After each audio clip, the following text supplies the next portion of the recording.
This is Jocko Podcast number 112 with Echo Charles and me, Jocko Willink. Good evening, Echo. Good evening. I had a friend, and someday, when I can, I will tell you all about him. But until then, for now, I will say that I could not have asked for a better friend. Did he have faults? Sure. Don't we all? Now, most of his faults weren't really that big of a deal, but they were raw. Raw because he admitted to them all openly and directly and naively, to be honest. In a sort of pointed and heavy-handed self-critique, he would bare his weaknesses to the world and to me and to himself. And he would speak to me as if I had no faults. And I would try to explain otherwise, but he wouldn't listen. He would only judge himself. I'm too emotional, he would say. Not really, I'd tell him. I don't know how to talk to people right. Sure you do, I'd say. I make the same mistakes over and over and over again, he would say. We all do, I would tell him. I was better than him at some things. We both knew that. There were other things he was better at than me. But he always downplayed those things. And we both knew that too. When we were overseas, in a bad place, in a wretched place, he never complained. And I gave him every reason to.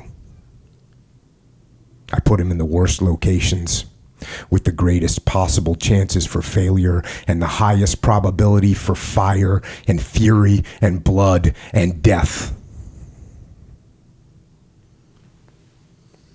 But despite the enemy and the heat and the living conditions and the fear and the wounded men and the screams and the misery that was all around, he did not complain.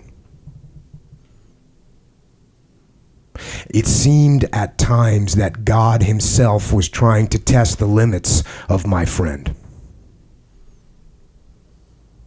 And it seemed like sooner or later, the bullets or the bombs would find him. But through some incomprehensible miracle, he survived through that deployment. Now, I make no claim whatsoever to understand why things in life unfold the way they do. In fact, I must say that many of the things I've seen in the world make no sense to me at all. Sometimes it's just utter confusion, no rhyme, no reason. Some of the things that I've seen have left me downright disgusted, jaded, repulsed, sickened by mankind and the awful and reprehensible things we are capable of. But there's another side to that.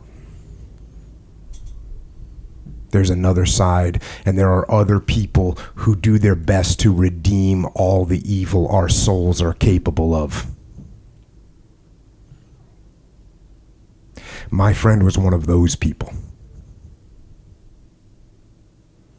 After deploying with me and surviving that bloody and violent battlefield, my friend, Like most of the guys in my old job, he volunteered to deploy again. I thought, and I told him prematurely and incorrectly, that the enemy was done. I told him that the war was all but over. I told him, just do the deployment and sit tight over there and play the game, and in a few months we'll be back and we can go surfing and we can play guitar and we can tell stories and we can cook steaks and we can surf some more. I told him we could carry on when he got home. That was the plan. It was a good plan.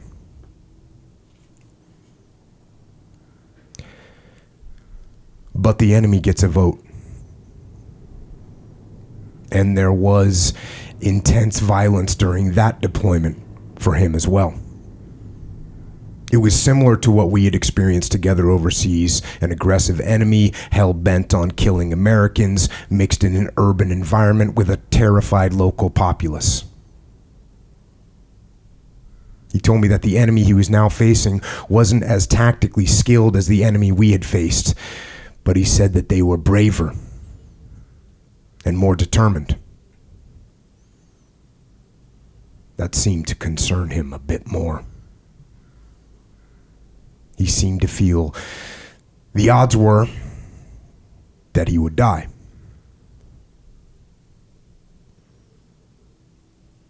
He sent me his last will and testament. He was not morose about it, just stating the facts. It's bad over here. The enemy is aggressive. Casualty rates are very high. The enemy has new weapons that are extremely capable.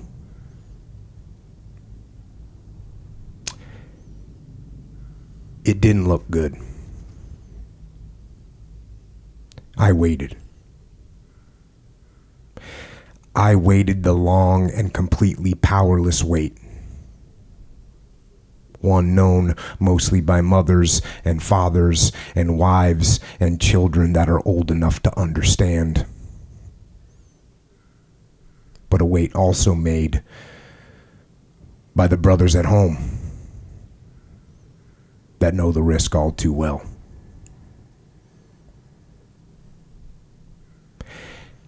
It was a long wait.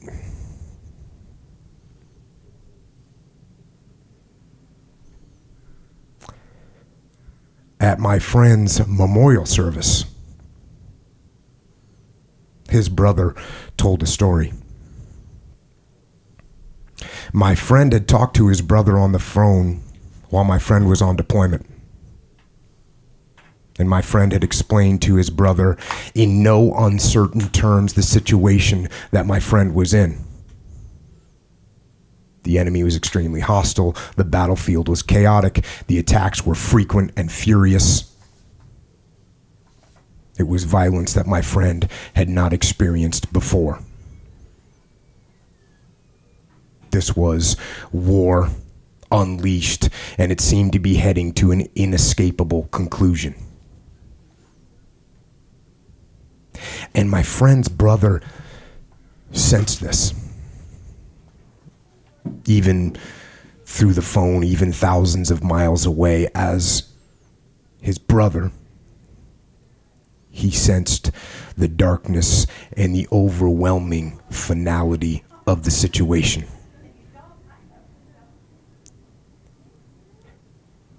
And he said to my friend, "Do you need anything from me? How can I help? Is there anything that I can do?" And my friend was quiet for a moment. And then my friend made one simple request.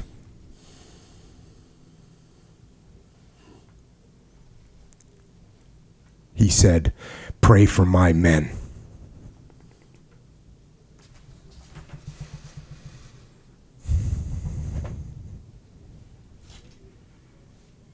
Now, I want you to think about that. I want you to think about that level of selflessness, that level of faith and of commitment and of care for others, that dedication in the face of fear and violence and death to, at that moment, put others before yourself. To do good. To be heroic and strong and brave, and yet at the same time to be humble and to be willing to sacrifice everything for your friends.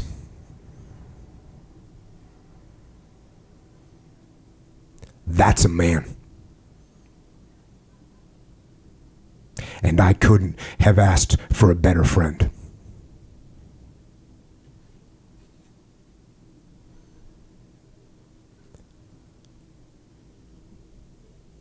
The world can be a horrible place.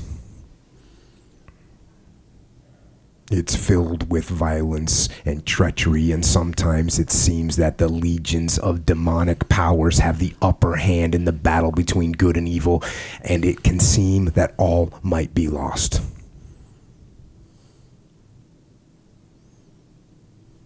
And then we remember. We see the light, and for me, the light comes from the example of others. In this case, another person, another human being. My friend, who despite all the powers of darkness, stood up and rejected all that wickedness and proved that there is hope. And there is a path to light. And we can get on that path if we choose to do so, like my friend did.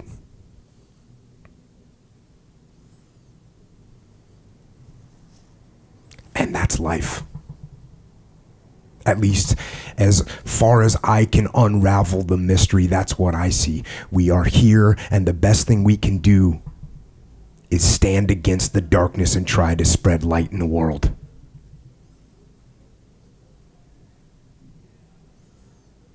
But that can be a very hard thing to do. Because life is not easy. In fact, it is said, and there are very few that would deny, that life itself is suffering. But there is a way. And there is a path. And today I have someone on the podcast for a second time that I think can help guide us down that path, away from darkness and toward the light. Dr. Jordan B. Peterson, welcome back to the podcast for a second time. Thanks, Jocko. You were on podcast number 98 last time. And if anyone wants to stop right now, go and listen to 98 if you haven't listened to it yet. And that's a good place to start learning about you. And then you could also just Google Jordan Peterson and go from there, because there's thousands. You think there's thousands of hours of content of you on YouTube? Yeah, there's probably, horrible as it is to contemplate. Yeah, there probably is. I mean, I've contributed about 500 hours probably of lectures and so on, but people have been cutting it up, and right. There's all the podcasts and YouTube videos that other people have made. And I think I looked the other day, because people keep chopping up the lectures and the interviews right. and making little videos, and my son and I tried to estimate it last week. It looked like 4,000 people had made videos last week. In one week? In 1 week, yeah. It's really, yeah, it's crazy. It really is. Okay, so you've got a new book out, and the book is called 12 Rules for Life, an Antidote to Chaos. And, you know, one of the key points in the book is life is suffering, right? And clearly, I think guys... And malevolence. Because the suffering's not enough, we need a little bonus on top of that. Yeah. So, we need to inflict it. Yeah. Obviously in my old line of work, we got to see that, and we got to see it all the time. Two things. Number one, where does that come from? And you don't need to spend a bunch of time on that because you've talked about that so much. But more important to me, what happens when people miss that point? Well, the suffering seems to be built in some sense, and it's a very difficult thing to understand fully, because the fundamental question is, does being justify suffering? It's something like that. And there's this old idea, I read this, it was a Jewish idea, it's kind of a riddle, and so it's a riddle about the nature of God, and so the riddle runs, what does a being who's omniscient, omnipotent, and omnipresent, so those are the three classical attributes of God, lack? I think, well, that's nothing, obviously. It's no limitation. Mm-hmm.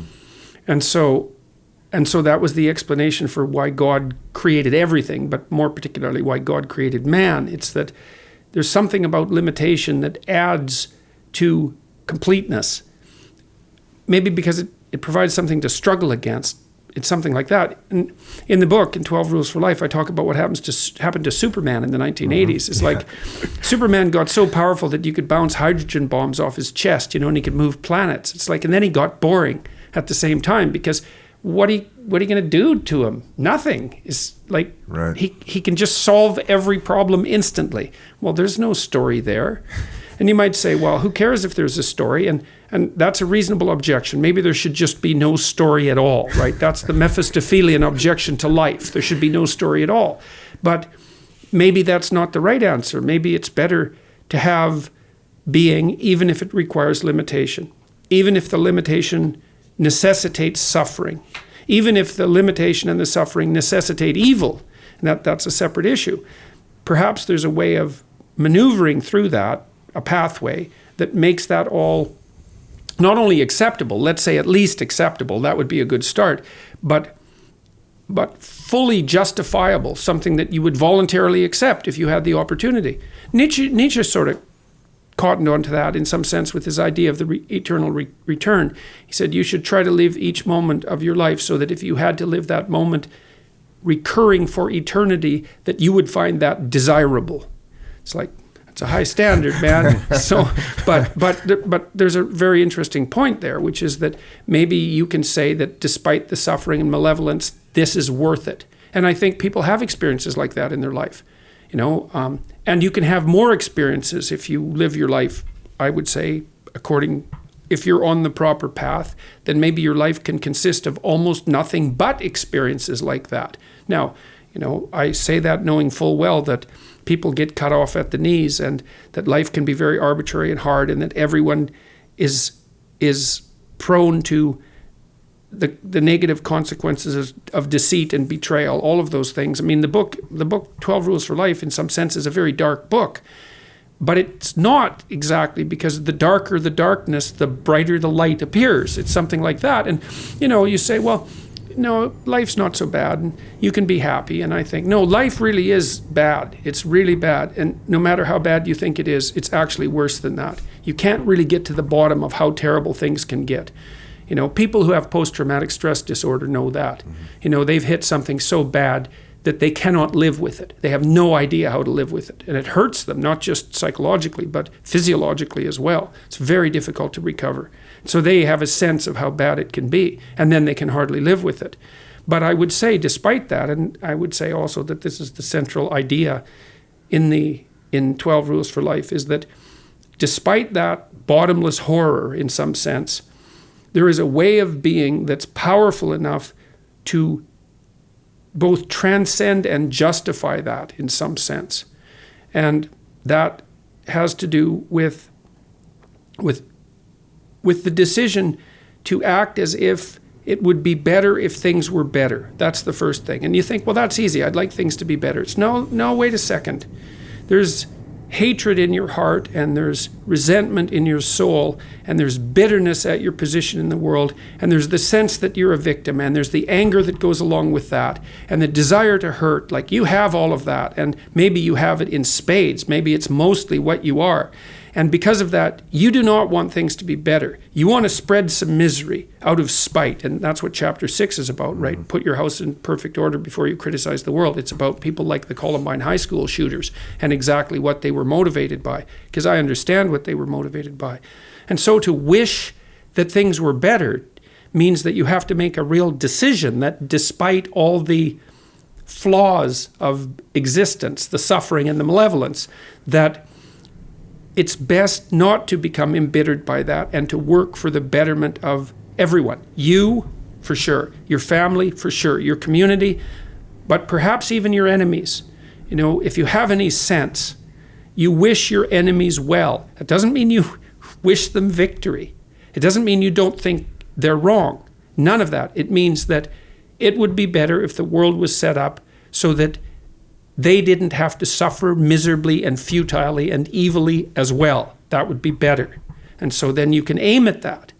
You know, and the best way to aim at that is, well, first of all, to aim at it, to actually sort yourself out and think, okay, well, if I could have things the way I wanted them to be, that's what I would want, right? And that takes a lot of psychological organization before you can state that without what would you say, without holding anything back, you know, because there's that part of you, that bitter part that wants vengeance and wants to wreak havoc. That's there.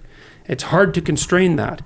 And then, well, the other part along with this, as well as aiming at the highest good that's attainable, let's say, is to also decide that you're going to speak the truth in that endeavor and to risk that, you know, and there's that. And because I think those are the things that help you orient yourself properly. That's the message on the Sermon on the Mount, by the way, which is aim at the highest good that you can conceive of and act and tell the truth in that pursuit, right? The other element there is to focus on the day once you've aligned yourself with the heavenly star, right? Aim high and then focus on the day. That's very good advice, because it also imbues everything you do in your daily life with significance. So why am I doing this? To avoid hell. That's a good one. Let's start with that. It's like to avoid hell. And if you have any imagination at all, if you lived in the world at all, if you're not naive, you know what that means. It's not just the hell that you encounter, it's the hell that you foolishly produce around yourself and are then responsible for. That's a perfectly good sort of hell. So you want to avoid that for sure. And maybe you want to dare risking making things better. It's like that'll imbue your life with significance. And that significance, you know, one of the things I've learned, I would say, over the last 25 years is that there's always been a mythological idea or an idea in literature and philosophy that there was a shining path, you know, that you could walk down.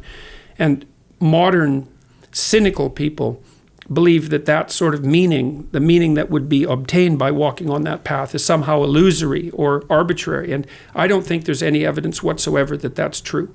I think that sense of meaningful engagement that what is revealed to you when you're in the right place at the right time, doing the right thing, that sense of deep engagement, that loss of self-consciousness, that feeling that things are worthwhile, that deep-seated feeling that things are worthwhile, that's the most real thing.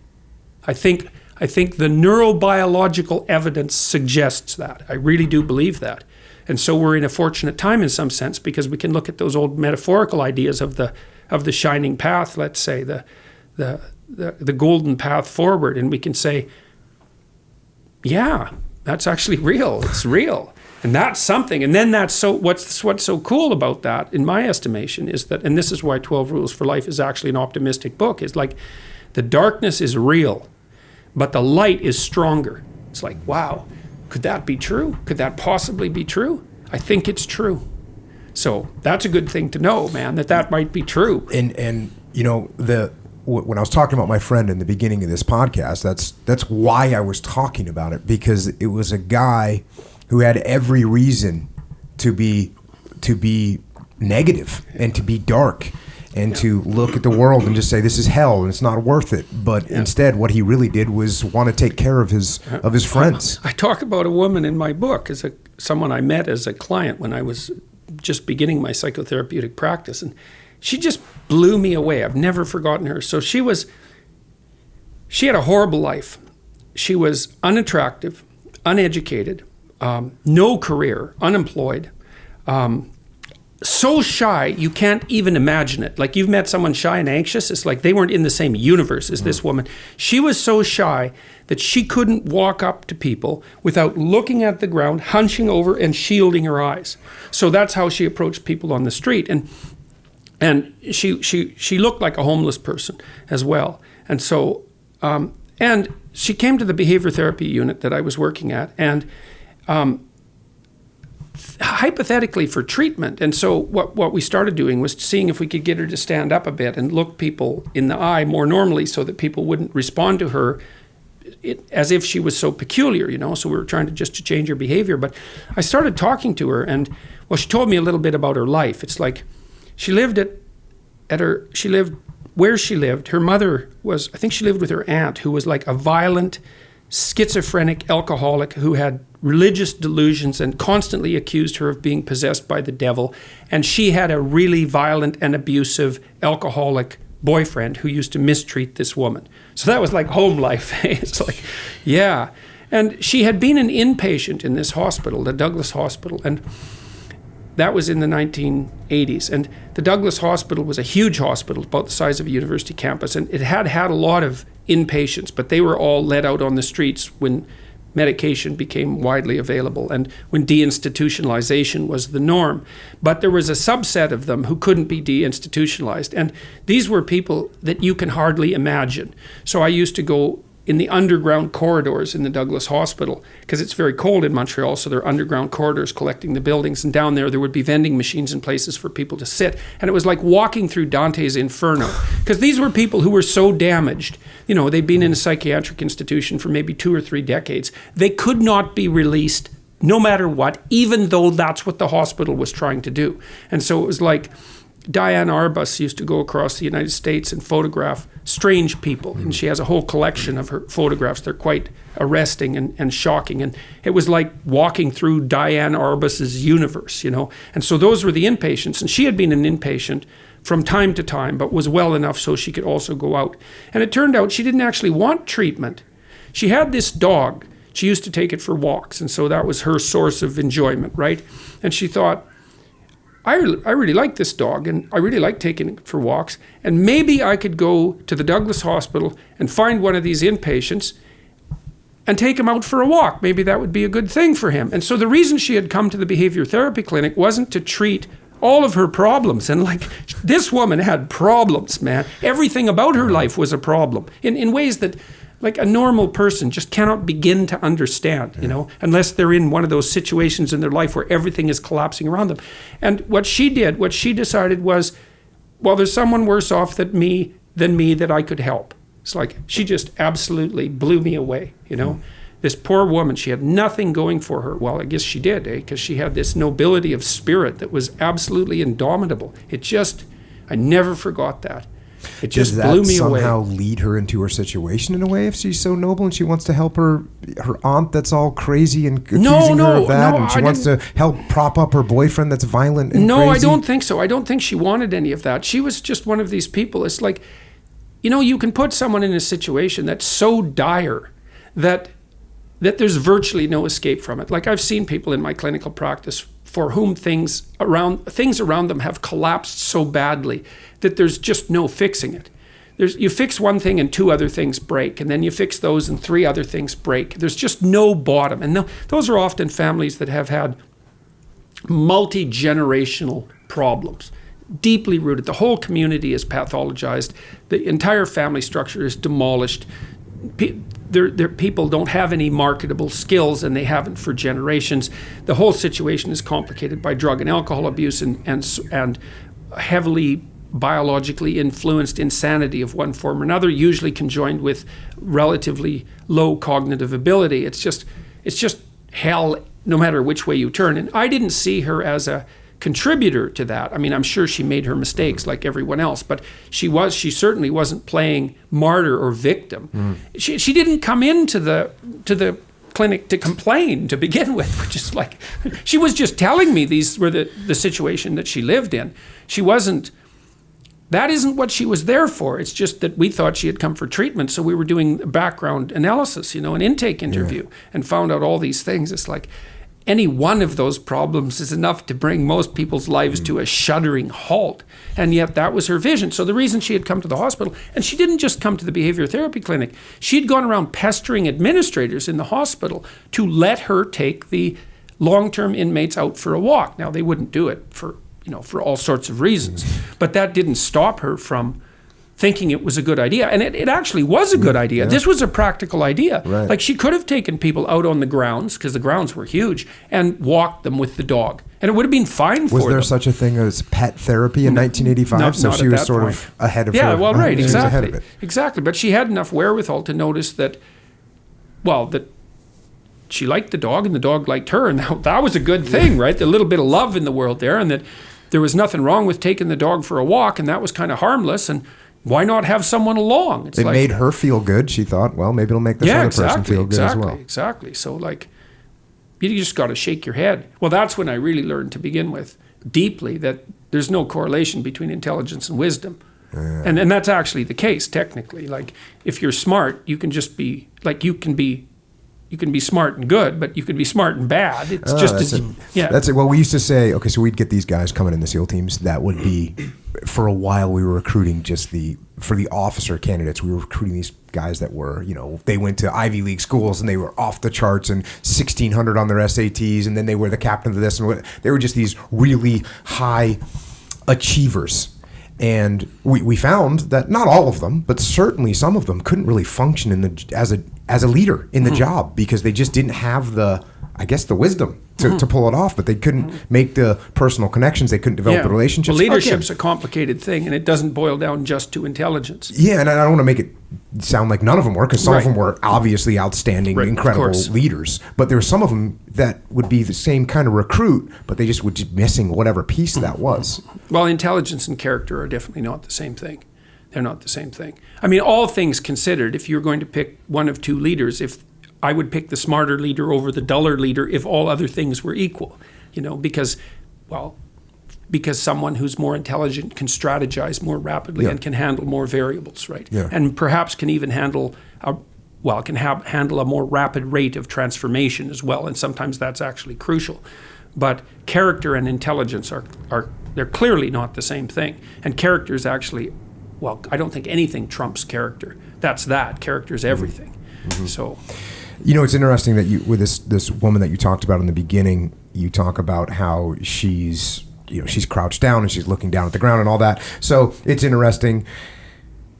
In your rules, obviously, the first rule is to stand up straight with your shoulders back, right? Well, when you get, for lack of a better word, indoctrinated. In fact, there is no better word. When you get indoctrinated into the military, that's exactly what's happening. And guess what? You get taught. One of the first things that you get taught is how to stand properly. And you know what they tell you? Chin up, chest out, shoulders back. They make you stand like that. There's no coincidence to that, is there? Not at all. Not at all. Well, it's a. You could say it's a dominant stance, but that's not the right way of thinking about it. Although it is a dominant stance, the reason to adopt it is not because it's a dominant stance. It's a competent stance. And competence tends to make you dominant, at least in hierarchies that are functioning properly. Because there are hierarchies, which is what I outline in Chapter 1. I say the hierarchies are old. They're not socio-cultural constructions. They're not a secondary consequence of capitalism and the free market. All of that is absolute nonsense. It couldn't be more wrong. And as an indication of that, I point out that lobsters, whom we diverged from on the evolutionary front 1/3 billion years ago, have hierarchies, right? And that the neurochemical systems, the neurological systems that lobsters have that mediate their hierarchical status, run on the same chemical that the neurological systems that we use to mediate hierarchy run on. So that's just absolutely mind-boggling. But a lobster, like a victorious lobster, stretches out and adopts a more dominant pose because his serotonin levels go up as he becomes more and more victorious, and that governs posture. Well, and so to stand up straight with your shoulders back is to open yourself up to the world. You're not in the defensive crouch of a prey animal, technically speaking. And that is the circuitry that's governing posture. It's prey versus predator or something like that. And to stand up like that is to expose yourself to the world, but in a bring it on sort of manner. Not precisely combative, but let's say courageous. And your posture announces that. And it doesn't just announce that to other people. It announces that to yourself. And it can be one of those things that can start a virtuous cycle occurring, which is partly why it's taught in the military. You get these guys that come in, they're all slumped over, they don't know how to stand up, they're looking at their feet, their necks are bent. Like, even if they're good-looking men, they don't look good because they're all crunched over. You see people like this on the street all the time. They could be perfectly attractive, except they're completely huddled in. They need to stand up and stretch themselves out, and then they can breathe too. And that's a competent stance.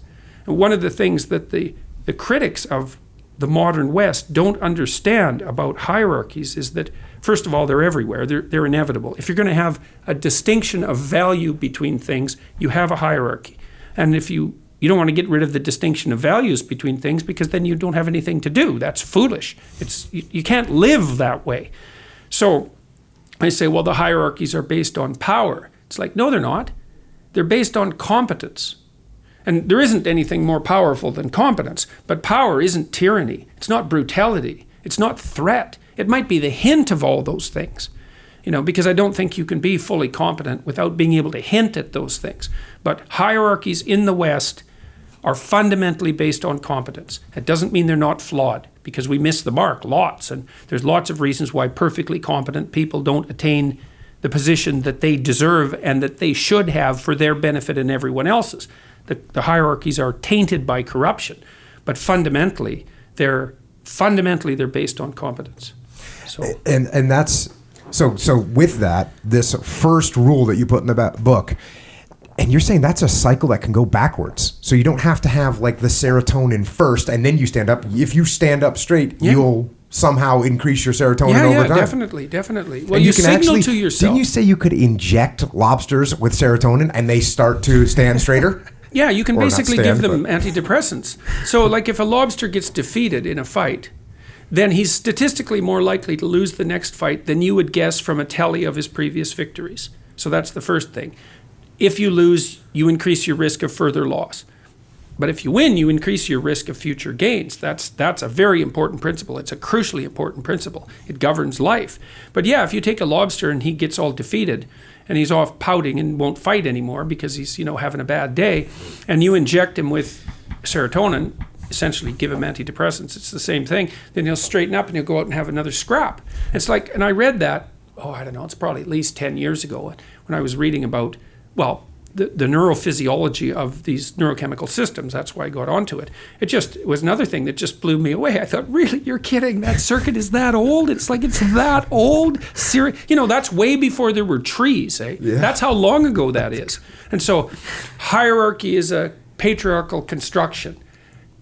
How about no? How about that's wrong? It's seriously wrong. So I was talking to one of my friends the other night. His name is Joe. He's got a kid that's wrestling. His kid is 6 years old, I think. Dom. And he says, he's getting put into the higher category. He's kind of getting his butt whipped now. Yeah. And I'm really not sure. What do you think? And I said, well, you want him to win. Because when he wins, it's more fun, and he has more fun. So now I have more evidence that you should get your kids in a position. Again, I think your kids should get beat sometimes. Yeah. But they should certainly not get beat down all the time. No, exactly. I did that to my kids when my kids first started jiu-jitsu. I put them, you're going to compete because I'm telling you to. Yeah. And then I'm going to put you in a higher weight class with older kids because that's going to make you tougher. That was my, stupid thinking. Yeah. And now with my youngest daughter, I'm like, no. You go out and you have fun. And you go out and you compete against people that are somewhat equal to you, maybe a little bit below you, maybe a little higher. Yeah, but depending you're on win your mood sometimes. even. Yeah. Well, absolutely. I think we could think about that also in terms of the conversation about meaning that we started to have. It's like, if you win all the time, that's meaningless. And you think, why? Because you want to win. It's like, yeah, fair enough. So why would winning all the time become meaningless? It's because your theory of winning isn't sophisticated enough. Because here's how you win. You play the game to win, but while you're playing, you play in a way so that you get better at the game, right? Because you're going to play a bunch of games. Well, it's even more than that. You play the game to win, but you play it so that you get better at the game. Okay, fine, that makes sense. So you want to push yourself, right? Because that's how you get better, and so you need competition to push yourself. So you need to have the risk of loss, because otherwise you won't do it. But here's an even better way of thinking about it. You play the game so that you don't only get better at that game, but you get better at the entire set of possible games. And that's what you do when you're a good sport. It's like, well, so how do you do that? Well, partly you find the proper level of competition, right? So you want to be pushed so that you will make the effort necessary to remove what's useless about yourself and to help foster the growth of what's useful. And if you do that, then you get the joy of participating in the game towards victory, but the extra joy of building yourself more and more strongly at the same time. And so when you tell your kid, doesn't matter whether you win or lose, it's how you play the game. Your kid says, what do you mean by that? And you say, I don't know. I don't know what I mean by that. Because the kid says, I'm supposed to win, aren't I? It's like, well, yeah. So why does it matter how I play the game? It's like, well, then you're stumped. Even though you're right, you just don't know why. Right. But the reason is you want to tell here's the reason. It's like, we can make this very simple. Life is not a game. It's a series of games. It's actually a series of diverse games. Okay, so who's the winner of the series of diverse games? Because that's the real question, right? Not who wins a game. It's like whatever, you win a game. It's like if I hold a gun to your head and we're playing chess, I can say lose. Yeah. It's like I win. It's like, well, that's not helpful, obviously. So you want to teach your kid, you want to help your kid learn to be the winner of the set of diverse games. Okay, so what does that winner look like? Well, here's the first clue. That's the person who keeps getting invited to play. So because you win. If people invite you to play all the time, you have opportunities coming to you just nonstop. And maybe, like, let's say you have 50 opportunities and each of them are potentially 50% for you and 50% for the other person. You think, well, that's a pretty good deal. And then you think, well, wait a minute, let's flip this around. So it's like 60% for the other person and 40% for me. I'm going to go overboard in the generosity. You think, well, then what happens? Well, then instead of having 20 opportunities at every moment, you have like 50 opportunities at every moment. And that's what you want for your kids, is you want all the invisible doors around them to open. And you do that by saying, play nobly, right? Pay attention to your teammates. Pass the damn puck so they get a chance, right? Even if you're the best player on the team, help the people on your team develop. Don't grandstand, right? If you have the opportunity to beat your opponent 20-1, in goals, it doesn't happen very often, but it can, especially when kids are playing. It's like, well, maybe after you're up 7-1, it's like, back off a bit. You don't have to humiliate your opponents. It's because it's what would you say? It's contemptible behavior on your part. And so, and you know that because you go and watch a hockey game or something like that, and you watch a kid that really knows how to play. It's like they're playing like mad to win. They're pushing themselves to be better, but they're paying attention to their damn teammates, and they respect their opponents. And you think, well, that's a hell of a kid there. It's like, yeah, that's exactly right. That kid's going somewhere. Do kids ever show they get so committed? Let's say hockey, right? You get a kid that's just so committed to winning in hockey that he's going to lose at other games.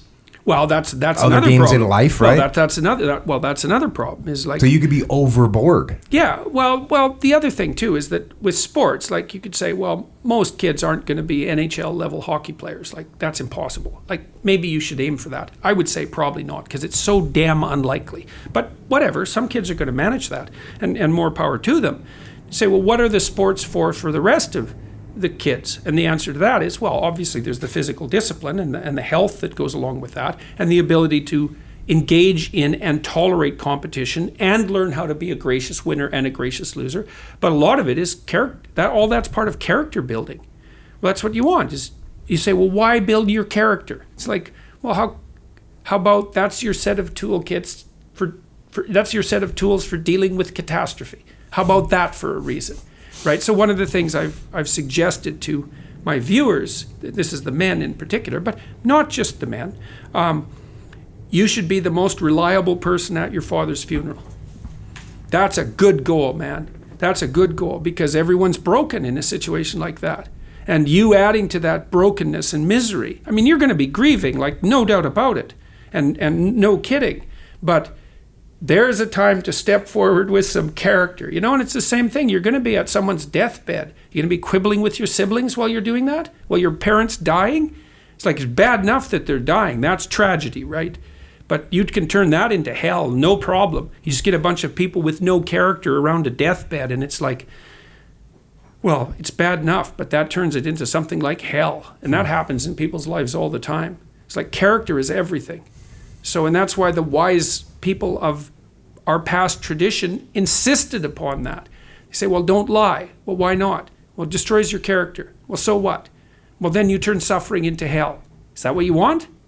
Maybe, because people will want that. But I would say walk away from people like that, right? That's not, unless that's what you want, then. Yeah, and you've got a lot of, it's interesting since I just got done reading the book, I can hear you just hitting the wave tops of all the different rules, and they're all interconnected about don't lie or tell the truth, or at least don't lie. Yeah. And then, what's the chapter about? Hang around with people that want to see you do well. What's the actual chapter? Yeah. Make friends with people who want the best for you. Right. Yeah. It's a real technical idea. So Carl Rogers, who's a psychotherapist, great psychotherapist, I'd very much recommend his books to people, especially if they want to learn to listen, because he was really good at teaching people how to listen. He had this idea that what he would manifest towards his clients in therapy was unconditional positive regard. And I've always had trouble with that because you don't treat your children, for example, with unconditional positive regard. You mean, There's so always no conditions. matter what someone says, you're saying, that's a good idea? Yeah, that's that's why it's tricky. Well, what he didn't articulate it, I think, as well as he might have.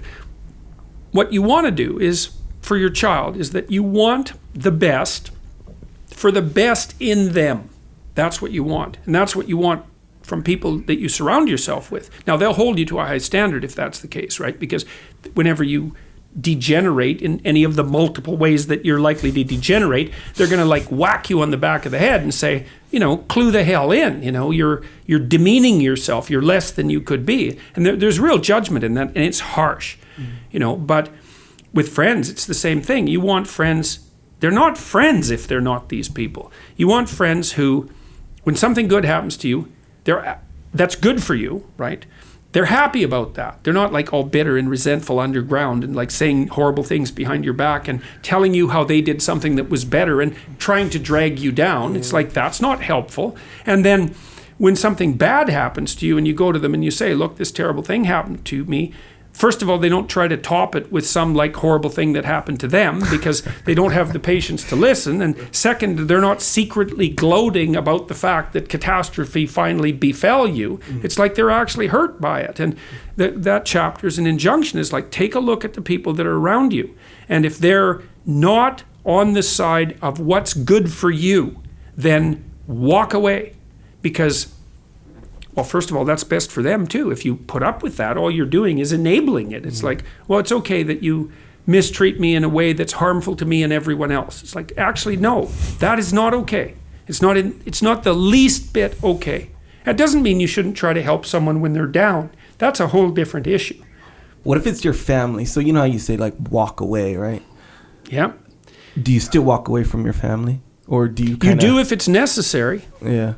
There's lots of different ways of walking away. Oh yeah, create boundaries. Well, there's that for sure. There's that. I mean, you sometimes someone's on an incorrigible path. Yeah. There's just nothing you can do. Maybe they're aiming down. Yeah. They're aiming down hard. Yeah. And they're bitter, and everything they do is to produce misery, virtually everything. And you have to detach yourself from that. It's I always think about it from the perspective of a lifeguard. So if you're training to be a lifeguard, one of the things that you're trained to do is to approach someone who's drowning and panicking. And the way you approach them is you put your foot out between you and them, and you push forward with your hands, with your foot out. And you basically tell them if they're flailing about, you say, look, I'm here to help, but you have to calm down. And then if they cling to you, like in panic, you push them away. You think, well, that's pretty damn cruel, because what if they drown? It's like, yeah, what if you both drown? That's like not helpful. You're there to rescue them. They take you down. You're both dead. It's like fail, right? So you say, look, quit panicking. I'll help you out, but I'm not drowning along with you. It's like, well, it's the same with someone in your family. It's like, if they're on a downward path and you've done your best, you've made your efforts, and they're not paying attention, they're not changing. They say, yeah, well, I'll quit doing this. Yeah, I'll quit doing this. They tell you the same story over and over and over. It's a downhill path. You don't trust it. At some point, first of all, you stop offering your words. That's do not cast pearls before swine. A very, very harsh statement, right? But what it means is if you're offering words of wisdom to someone in the genuine attempt to help, and they treat that with contempt, then shut up, because you're demeaning your words by throwing them away. You think, well, how do you help someone who's aiming down? Well, sometimes you help them by walking away and saying, look, you're aiming down so hard that I am, despite the fact you're my brother, man, it's like, this is killing me. You're aiming down so hard, I'm not coming along with you. And the reason I'm not is to tell you in no uncertain terms that what you're doing is so terrible that I will even violate our kinship to oppose it. And maybe it'll take them 10 years to wake up to that, And so that can be the case because, people often have to be hit so many times before they'll learn. You see that especially if someone's addicted or otherwise pursuing a pathway that's like seriously downhill. So, harsh. You cover that pretty well in that chapter where you're saying there's a certain point where you just got to say, nope, we're done. Yeah. We're done. We're done. Well, it's like, why should I think that you're actually trying to change? Maybe you're just telling me you tell me the story that you use to justify your own idiocy to yourself. And then you tell it to me and you demand that because I'm compassionate, I accept it and therefore validate your excuse. It's like, well, it's really hard not to get tangled up in that, right? Because if someone who's really in rough shape is telling you about why they're suffering, first of all, they're probably about half right in their story. But some of it's justification and excuse and blaming and all of that, failure to take responsibility. It's really hard to stand up and say, no, I don't buy that. No, I don't buy that. No, you're wrong about that. You have to be a brutal bastard in order to do that. But hey, sometimes like surgery is brutal, right? It's brutal, but we're going to cut you open and we're going to rip out part of your body or whatever. Right, exactly. Right, precisely. And so this chapter about, only making friends with people who want the best for you, that's a brutal chapter, but it's right, unfortunately. Going to your book a little bit, I'm gonna pick up, going back to that first thought. Standing up means voluntarily accepting the burden of being. Your nervous system responds in an entirely different manner when you face the demands of life voluntarily. You respond to a challenge instead of bracing for a catastrophe. You see the gold the dragon hoards instead of shrinking in terror from the all too real fact of the dragon. You step forward to take your place in the dominance hierarchy and occupy your territory, manifesting your willingness to defend, expand, and transform it. To stand up straight with your shoulders back is to accept the terrible responsibility of life with eyes wide open. Right. The reason I pulled that one out in particular is the feeling that you have as a soldier or as a military person. The feeling that you have going on an offensive operation where, let's say, you're a bad guy and I'm going to come and get you at night. Well, first of all, you don't know, and I'm sneaking up on you, and I have all this power, right? I feel good about it. I'm going to get you. The opposite of that is when I'm doing a convoy or I'm going on a patrol where now the bad guys are out there, they're waiting to attack me, and that is a defensive posture, and your attitude about that type of thing is bad. Now, we would train our guys that we made a specific point. With my guys, I would say, look, when you're on patrol, we're on offense. We are scanning. We are looking to get us to be standing up straight and to get the mentality of we want to do this and we're moving towards the target as opposed to we're being chased. That's a big deal. Yeah, absolutely, that's a big deal. Yeah, and that's what would you say? That's an extreme example of what's necessary under normal conditions in life. So one of the things that happens if you're treating someone who has a phobia, say like agoraphobia, so they become afraid of virtually everything. Maybe they're afraid of an elevator. It's one of many fears. And so you think, well, and they're afraid of an elevator because they've actually gone in elevators and had panic attacks. So it's weird because what you do to cure them is to get them to go in elevators. And you think, well, wait a second, that's actually what caused the problem. So how can getting them to do that again make it better? And the answer is because they've gone in elevators their whole life, right? And yet they still become terrified. So how can getting them to go in an elevator cure them?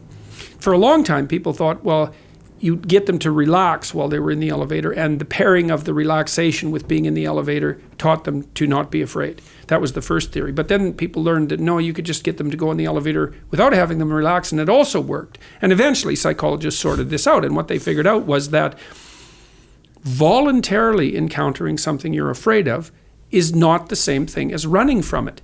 Like, it's seriously not the same thing. So you say to the person, okay, you're afraid of the elevator.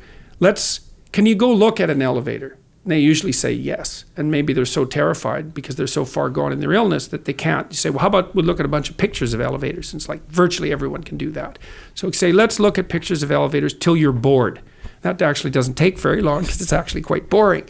So then the next thing would be, well, let's go.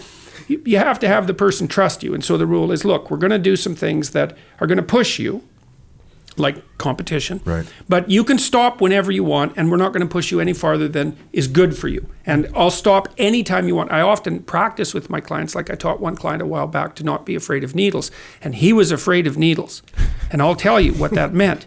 He had dental surgery with no anesthesia. Oh. Right. Okay, so that gives you some level of what it's like to be afraid. It's like, I'll do the dental surgery, but you're not putting that needle in there. It's really? Wow. It's like, I'm no needles. So I taught him how to not be afraid of needles, and it didn't take very long. But the first thing I did is I told him I was going to bring a needle into the office. And that was all I told him the first week is next week I'm going to bring a needle in here and I'm going to keep it sheathed. And it's going to be sitting on a shelf, and that's where I'm going to put it. And when you come in here, you can look at it. And if you want me to put it away, then I'll put it away. It's under your control. And then, so he was okay with that. So he came in, I said, there's the needle. I said, you want to look at it? He said, no. He said, but can you? It's like, I'll look at it. So he looked at it. And then he said, look, like, I'm going to pick up the needle. And now what you're going to do is you're going to tell me to put it down. And I'm going to put it down. So I picked it up, and he got nervous, like right away. And he said, will you put that down? I put it down right away. I said, we do that 10 times so that the bottom part of your nervous system actually knows that that's what's going to happen. He said, now, and then the next thing we'll do is we're going to practice you saying you've had enough and leaving the office. So I'd pick up the needle, and he'd say, okay, so now you say you've had enough, I'm leaving. And so he said that, and then I'd let him leave. We did that like 10 times so that he knew that he could just say he'd had enough and leave. So that meant he didn't have to be a prey animal, right? So we were getting him out of that mode. And it didn't take very long until, well, then I could bring the needle close to him. And I say, make sure you watch it. You can't pretend it's not there, right? I'll bring it close to him and touch it, and touch him with the sheathed needle. So we did that a bunch. And then finally, I unsheathed it, and I'd bring it close. And he'd tolerate that or stop me. And then I'd touch him with that. And then the last part of it was that I put it under a piece of paper so he couldn't see it, and then I'd bring it close to him, right? Because that was the unknown, right? You don't know what the hell's going on underneath the piece of paper. But he got to the point where he could go and have a needle. It took him it was very brave of him to do this because, well, what had happened to him is he had a very bad experience with a childhood dentist who held him down. I was about to say, where did this come from? Oh yeah, 6 people held him down to give him a needle. It's like, that wasn't so good. It had some long-term consequences. But see what happened. So when you do that with people, you don't teach them to be less afraid. You teach them to be braver. That's different. And so like I had a client once, the doors opened on the elevator, and she looked in and she said, that's death. Like, that's a tube. And I thought, wow, that's an amazing response. And her idea was she'd go in there, her heart rate would accelerate, she'd have a heart attack, and she'd die. So as far as she was concerned, walking in there was death. Right? Okay, so for me it was an elevator, but for her it was death. It's like, okay, well, what do you do about your fear of death? Well, we're not getting rid of that. It's like, you know, and you could die in the elevator. You actually could. Probably you won't, but people do die in elevators. And her idea was that, well, if anyone has ever died in an elevator in the history of mankind, that's a good reason for me not to be in the elevator. It's like, fair enough, you know. And then why aren't you terrified out of your skull all the time? Because while you're wandering around, you might have a heart attack. Like, that will probably, in fact, happen to you at some point. So why aren't you terrified of that at every moment? Well, that's the mystery. Well, so you treat people, and you see, with that client, what I eventually did with her is we went and watched an embalming. She was terrified of death, like Date seriously. Night. Yeah, yeah. Good times. Right, no kidding. But, you know, so you don't get less afraid. You get braver. That's better, because there's plenty of things to be afraid of. But you can get braver. So that's something. Do people manage this on their own ever? Oh, yeah. People manage it on their own. They manage it on their own all the time. Like, you know, let's say you're in a ratty, horrible job and you're being oppressed by your boss, and one day you think, I've had enough, and you go write your resume. It's like, there you go. That's what you're doing. It's like, you know, you're because you think, well, I've got the devil I know, and then there's the devil I don't know, and that's relevant when you're trying to switch careers. Can I find another job? Will anyone hire me? How long will this take? Do I have to get educated again? I have to put my resume together. That's a real pain because there's holes in it and I don't know how to present myself. Then I have to go to interviews and it's like, oh my God, that's a lot of trouble. Well, then you think, no, I'm going to start that. I'm going to rewrite my resume. It's like, well, then up you get, right? Mm-hmm. You're moving forward in your life. You're not being tyrannized by your son of a bitch of a boss, and you're out to do something about it, you know, and people can get really good at that. So one of the things you do as a psychotherapist is you do assertiveness training.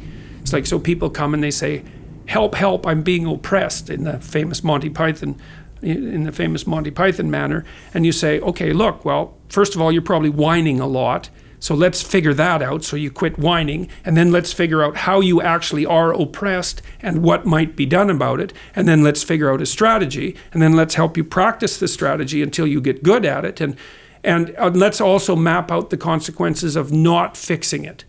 Because people think, well, how can I stand up to my boss? It's like, that's terrible. I risk my job. It's like, yeah, fair enough. No wonder you're afraid of that. Maybe you should just shut up.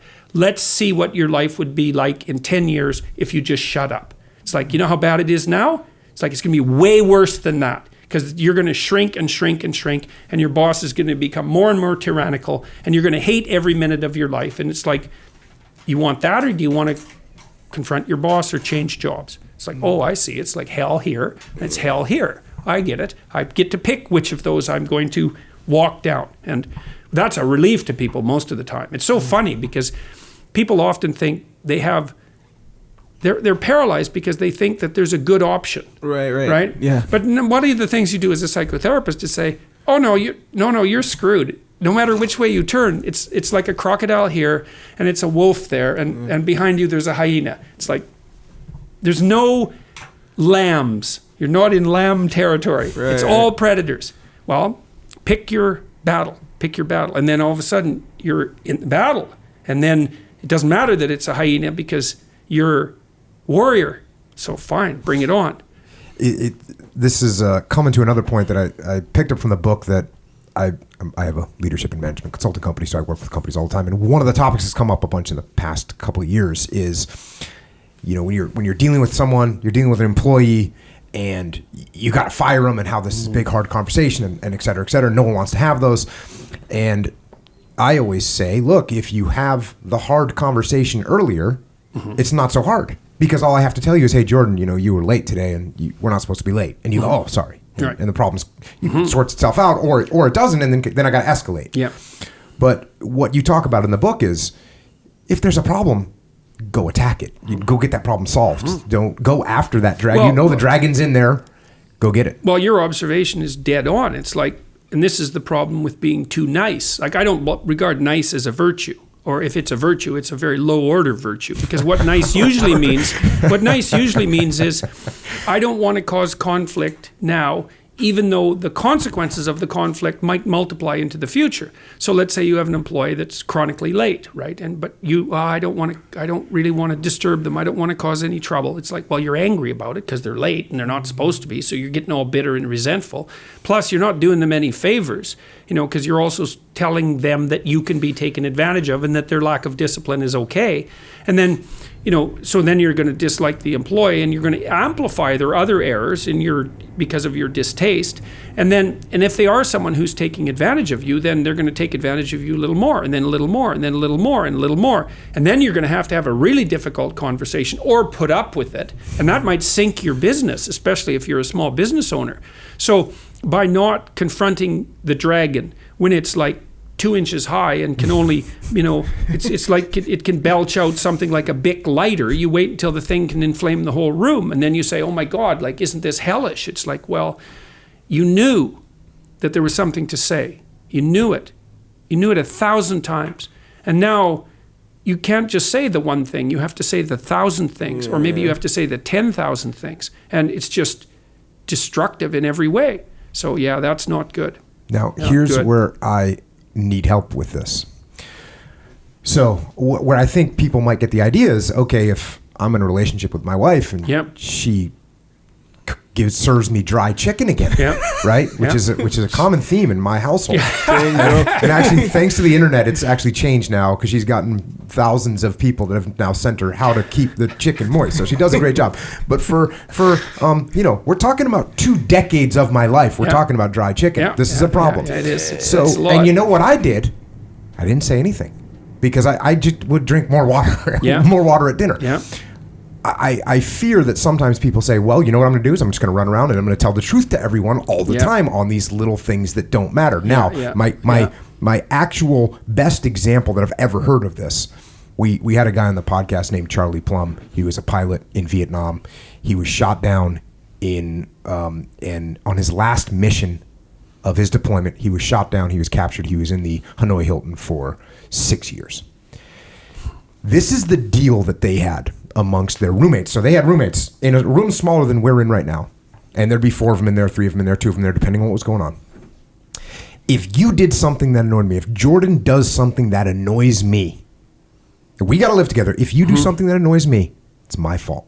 It's my fault for allowing you click your nails together, or you pick your nose a lot, or you itch your head. Whatever it is that you do that bothers me, it's my problem, and I have to absorb it. Because otherwise what we have like rats in a cage that are going to gnaw each other apart. And I thought about that while I was reading the part of the book that was saying, like, and you actually also later in the book talk about, hey, are you going to get in a fight over this little stupid thing, or are you going to absorb? And I talk about that a lot as a leader, as a person in a relationship. Hey, there's problems from your boss. You absorb them, and you don't pass them down to your people. You want us to stay or stay late and do a bunch of crazy stuff that we don't think we should be doing. Cool. My guys are going to go home. I'm going to absorb that. I'll get it done myself. I'm going to absorb these problems. Now, are there some tertiary effects, of course, or secondary effects that now my boss thinks he can get away with that and all those things? But I just think we have to be careful that we're not just throwing spears of truth in people's heads on a regular basis. Those are black truths. They're the opposite of white lies, right? So black truths are truths you use to hurt other people with, right? And so technically, in the moment, the statement is factual, but the context belies it, right? Whereas a white lie, it's like, well, it's a little lie, but you're trying to support a larger truth. Not that white lies aren't optimal. It's better not to lie, but sometimes the best you can manage is a white lie. And then maybe that's better. Tastes pretty good. Well, okay, so then in those sorts of situations, you think, well, first of all, I have some rules of thumb. If someone does something at work that annoys you, it's like, write it off, man. It's like, that's once. It's like, what does that mean? You're having a bad day, or I'm having a bad day? It's like, doesn't mean anything.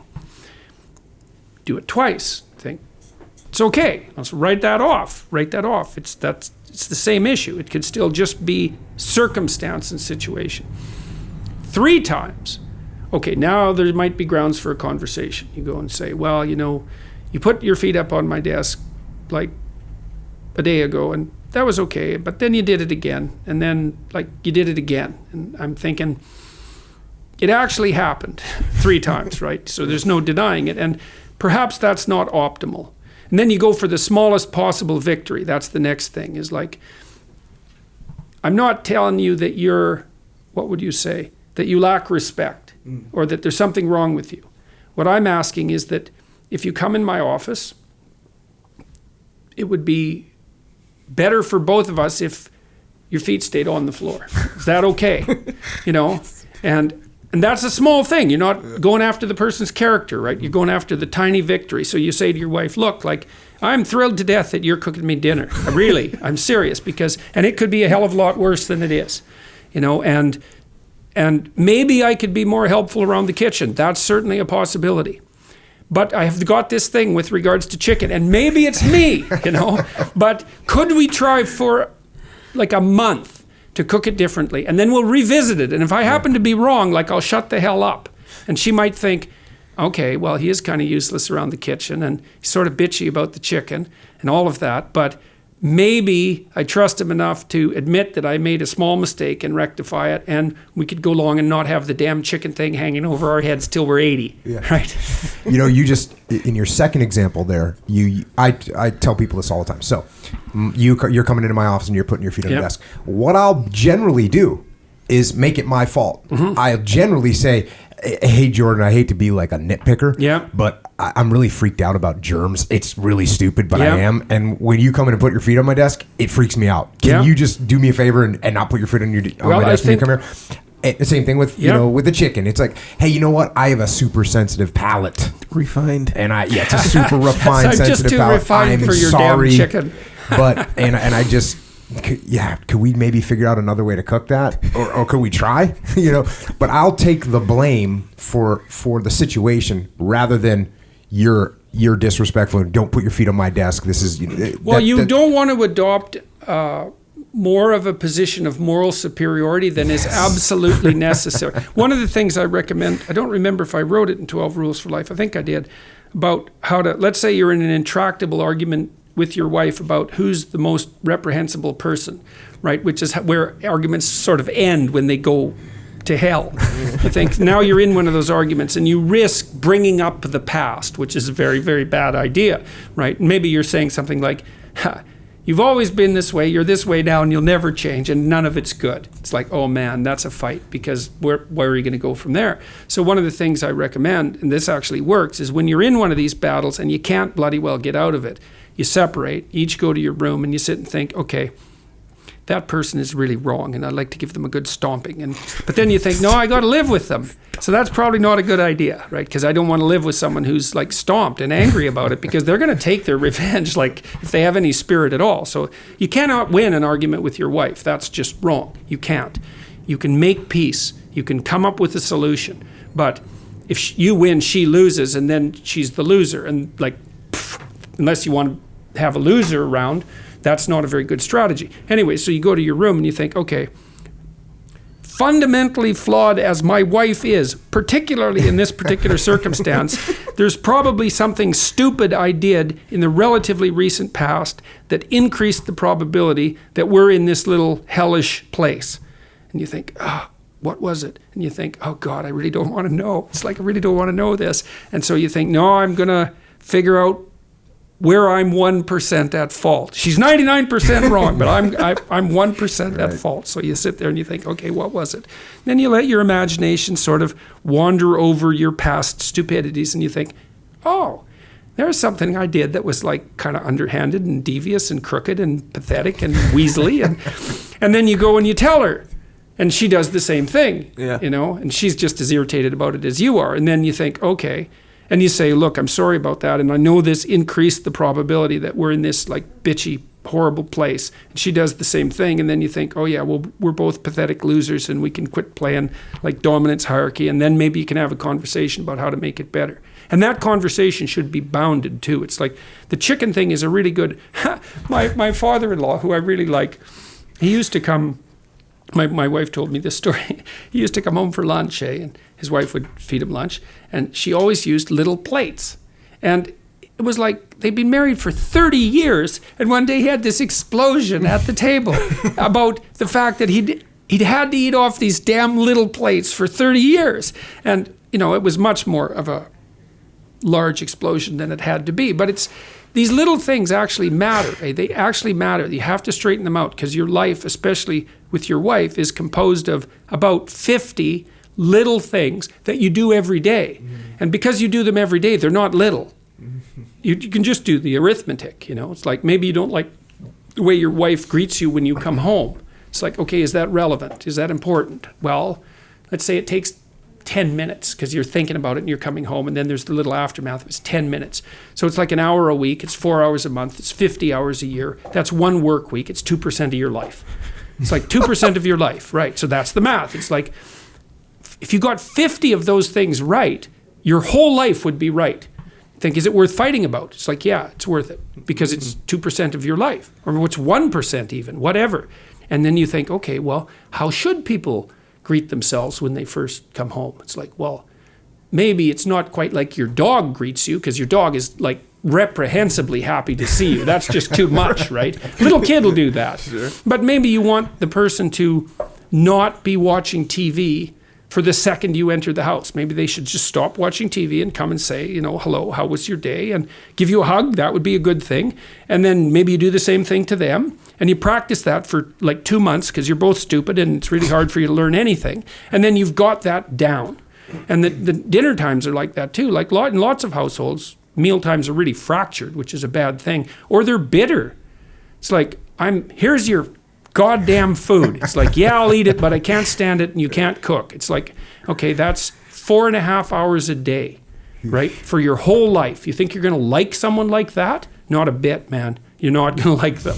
Yeah. So you fix that. You actually did tell that whole thing in the book, so it's good. It's in there. And actually the phrasing that you used when you say if you win an argument, you said something along the lines of you win that argument, they're the loser. Yep.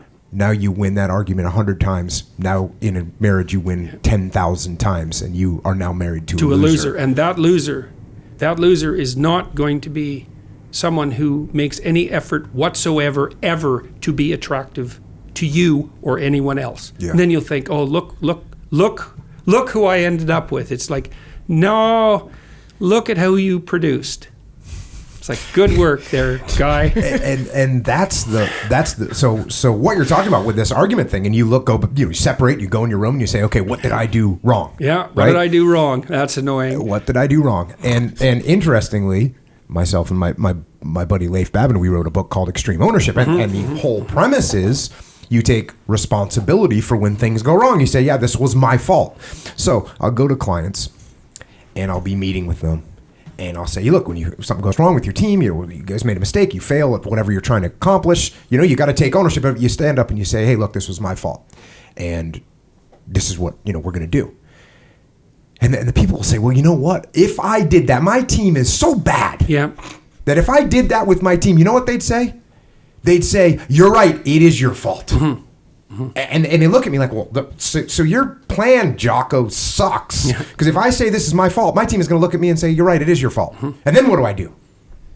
And I kind of get a little bit, maybe a little bit frustrated, because I look at them and I say, that's the whole point. It actually is your fault. You're not just saying it to get out of the problem. You're not just saying it to make excuses for everything that's happening. No, when you say, hey, this is my fault that we got in this argument, and then your wife says, yeah, it is.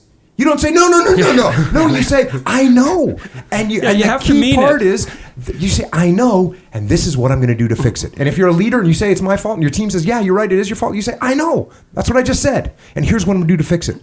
So when you take ownership of a problem, it doesn't necessarily make the problem go away. In fact, it doesn't do that at all. Mm-hmm. Once you admit what the problem is and you take ownership of the problem, then you have to say, here's what I'm going to do to fix it. Here's my new plan. Let's say you're a high school kid and you got a tyrant as a teacher. It's like, well, it could be the case that you have a tyrant as a teacher, and the tyrant is particularly on your case, and you think, well, yeah, that's an awful thing, and this person really is a tyrant. It's like, yeah, but you're not very good at dealing with tyrants. And you might think, well, I shouldn't have to be. It's like, fair enough, man, because who wants tyrants? But the truth of the matter is that there is always tyranny, and if you don't know how to deal with it, if you don't know how to thrive in the face of tyranny even, then there is something wrong with you. Now, it doesn't mean that there isn't something wrong with the tyrant. It's like that's self-evident. But it does mean that you aren't who you could be, because if you were everything you could be, you could manage that situation. And it might be you'd figure out an exit strategy. I mean, who the hell knows what the solution would be? But if you are conceiving yourself as helpless victim, then that's what you are. And I'm not saying that there aren't situations that people find themselves in where there's it's hard to say, that there's very little you can do. I mean, that woman that we talked about earlier, she was in a pretty damn hopeless situation, and she found something she could do. And I've read these books, Viktor Frankl's Man's Search for Meaning and Solzhenitsyn's Gulag Archipelago. I mean, he saw people in some pretty damn dire straits, like really beyond comprehension. And he noticed even in those situations that people still had their choices to make, And I mean, you tread on that ground with extreme hesitancy, because you don't say, well, man, if I was thrown in the gulag, I would have been noble. It's like, no, probably not, man. You would have been a trustee in about 15 minutes. That's the most likely outcome. So you have to be careful about not getting too high on your horse about such things. But it isn't obvious when you're out of choices. Most of the time you have more choices. You haven't used all the choices you have most of the time. Now, I've seen people in situations I couldn't help them get out of. And people die, right? I mean, you have a fatal illness, you have pancreatic cancer, like you're dead in 6 months. Your choices are limited, but maybe under those circumstances, you figure out how to put your house in order and be what you can to the people who will be left. It's something like that. For me, and I get a lot of, and I know you get infinitely more than me, but I'll get someone that reports to me a problem or a situation that they're in that seems really bad, and what I've found is the solution that they're looking for, the only solution that they can conceive of, is one that is going to provide that solution within a 2-week time frame. Mm-hmm. Like, that's what we're talking about. If this problem isn't solved in 2 weeks, then this is hell. Mm-hmm. And I always kind of report back and say, hey, you're in a job right now that I understand it's bad. I understand it's your boss is terrible, the team is terrible, whatever the case is, or you're in a situation, or your family is this, or whatever.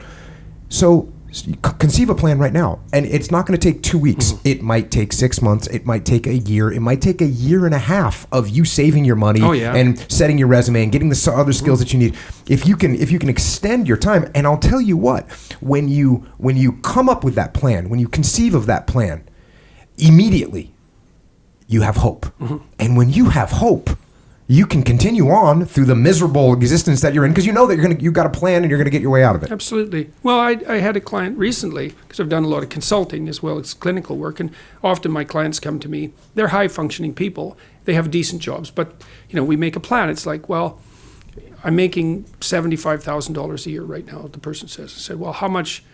Well, okay, we're gonna improve that. Like, why don't we see if we can triple that? See if we can triple it. It's like, what the hell? Maybe we can't, but maybe we can. Some people do make triple that. Could be you. Okay, so what's wrong with you? Well, you're not educated enough. All right, so we need to fix that. Your resume isn't in order. You're not sending the damn thing out. It's like, well, and then you got to do baseline statistics. It's like, well, how many times do you have to send out your resume to move ahead when you're already in a pretty decent job? Well, the answer isn't 10. The answer is like, you have to send out 5 a day, every day for the next 2 years. And the rejection rate will be so close to 100% that that's what it will feel like, right? But it's a lottery ticket. You only have to win once, so it doesn't matter. If you lose 300 times, it doesn't matter. You just need one hit. So now you got to prepare yourself, because it's going to be brutal, because you're sending out all these, resumes to jobs you're not quite qualified enough for, because you're looking to move up. Brace yourself, right? It's going to be nothing but failure. Nothing but failure. Well, in this particular client, I think it took her 2 years, maybe more, 2.5 years of sending out resumes and accelerating her education and practicing, because she'd get an interview now and then and get very close to it, to get that first move, right? But then she got 2 more in the next year, and she was at triple her salary. But, it's like long-term strategic thinking followed by an implementable plan, and then the willingness to tolerate an insane run of ridiculous failures before you move. But I've seen that happen to people. There's no reason that you can't move. You just have to figure out where you want to move. You have to figure out what the criteria are for putting you in that position. And then you have to be some measure of insanely persistent because it's so unlikely, right? The default answer to the question, can I have this good job, is, are you out of your mind? Of course not. Right. Right. Well, it is. It's like, and even if you're qualified, it's like, yeah, you and 10 other people. Yeah. So there's even an element of chance at it, especially at the end. You know, like if you're in the top 5, you've done everything you can do to control that outcome. There's some element of chance that's going to be the determining variable because, you know, maybe, I don't know, maybe they didn't like the way your suit looked on you, and that's the only thing that's differentiating you from the other candidate. It's like you also don't want to take that too personally. It's like, well, you hit the top 5, you were shortlisted, you're in there, man. You're in there, you're in the game. Do that 10 times, you'll win one of those contests, but you got to do it 10 times. So, and you know, even in lower end jobs, like I've worked in lots of lower end jobs. We talked about dishwashing last time you were dishwasher, on. exactly. You and I share a strong kinship of dishwashing. Yeah. Well, you know, I was dishwasher for a while, but then I was a short order cook. Yeah. And you know, but more than that, more importantly than that, even while I was a dishwasher, once I kind of got the hang of it, which was a lot harder than you might think. Once I got the hang of it, I was valued member of that team.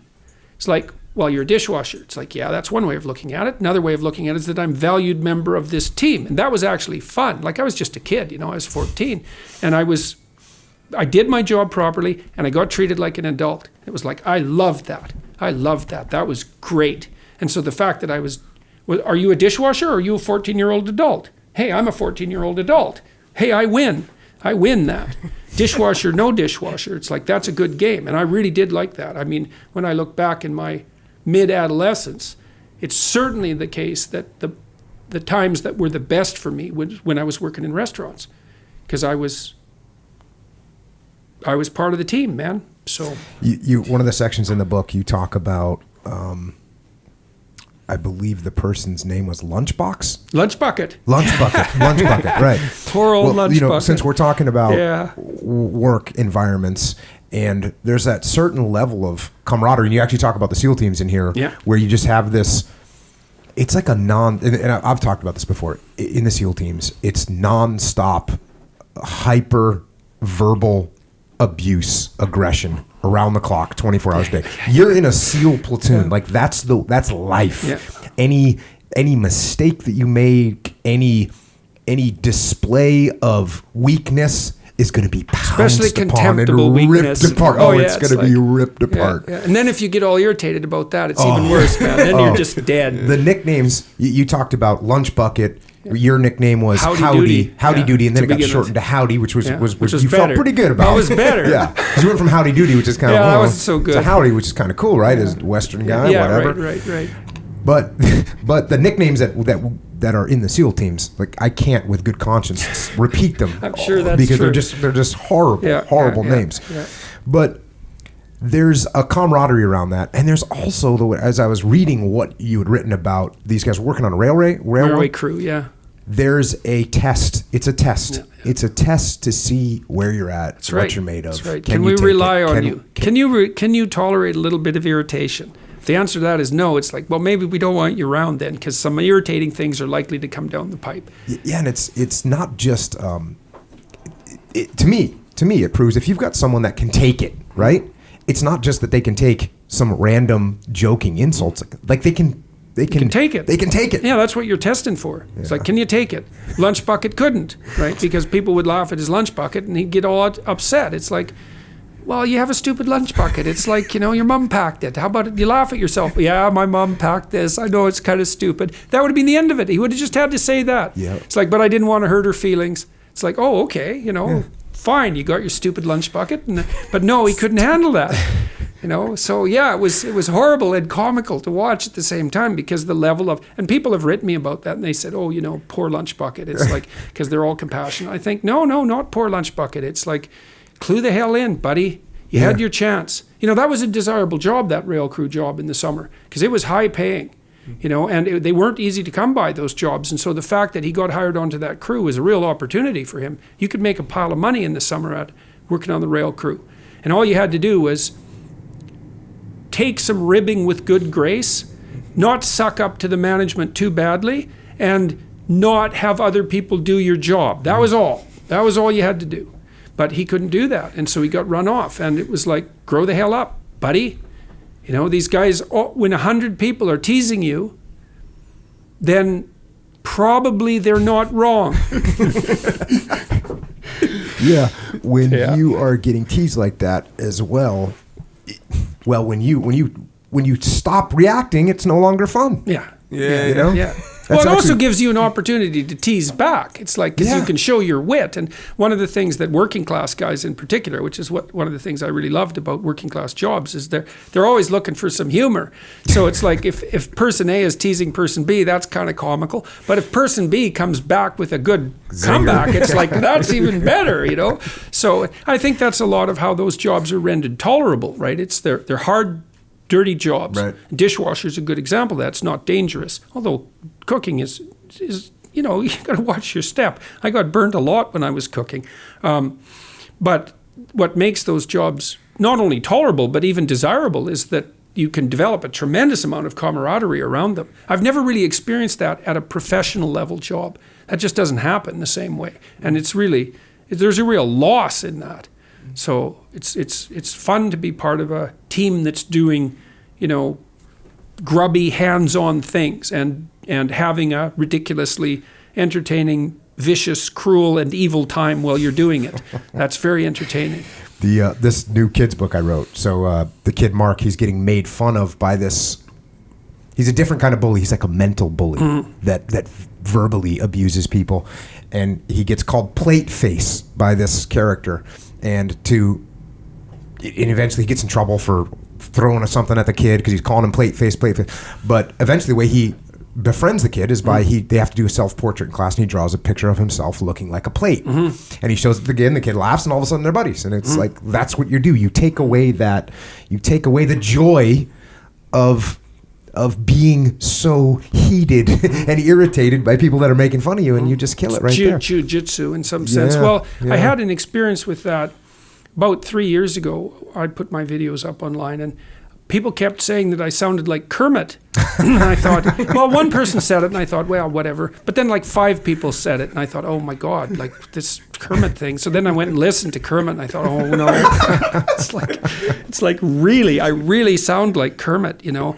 And so then I started to play with it a little bit, you know. I used the puppet, and when I went to speak to university students, and I made frog jokes, and then I made a couple of videos that sort of featured me as a frog, and I mean, it's crazy, right? It's ridiculous, but the teasing never got mean because of that, you know. Yeah. And the same things happened online to a larger degree as people keep making memes of me. Like, and there's lots of them. There's way too many to even keep track of.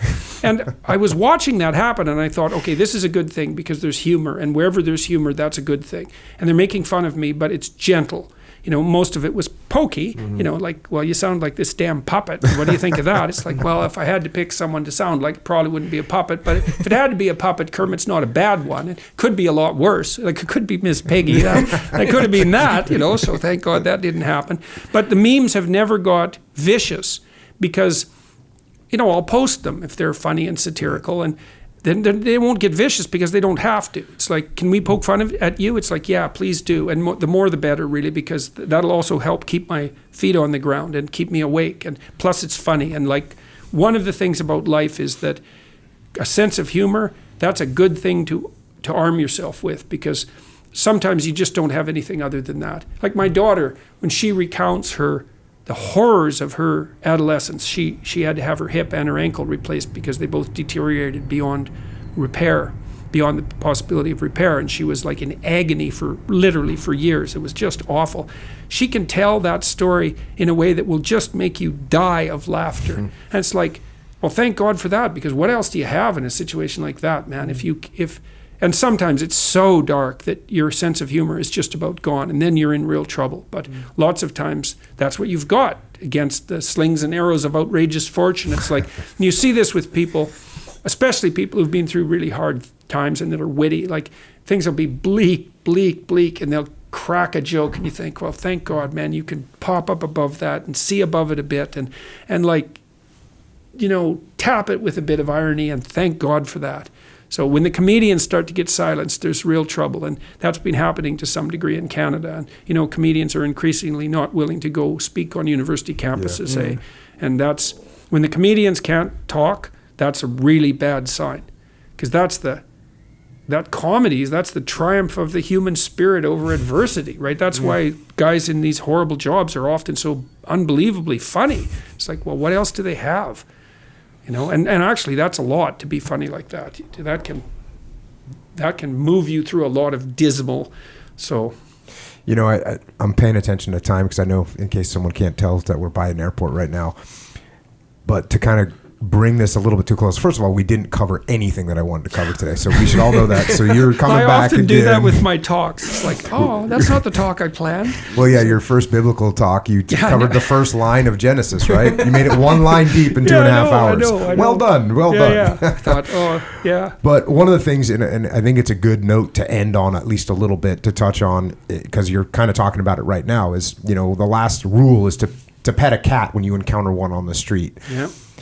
It's basically find a little bit of joy in these common things. You bet. It's a chapter about my daughter's experience, and like, it was brutal, man. It was brutal. She was literally walking around on 2 broken legs for 2 years, and she had to take incredibly high doses of opiates, and so had all the problems that went along with that. She had to take Ritalin to stay awake. It's like, and she was, in all likelihood, she was dying. There's a bunch of reasons for that. And those were just some of her health problems. Those weren't even the worst ones, strangely enough. So it was bloody brutal, man. And one of the things we told her, and we managed this, thank God, is I told her, once the disease started to develop, she had rheumatoid arthritis very, very seriously. I said to her when she was a little kid, I said, look, kid, this is going to be rough, man. This is going to be rough. And here's what you could do to make it worse. It's like, use your illness as an excuse. You do that at your peril. You do that 100 times. You will not be able to tell the difference between suffering that stops you from moving forward and an excuse for not living, and you'll be done. I said, never, never, never use your illness as an excuse. Like, if you can't do it, you can't do it.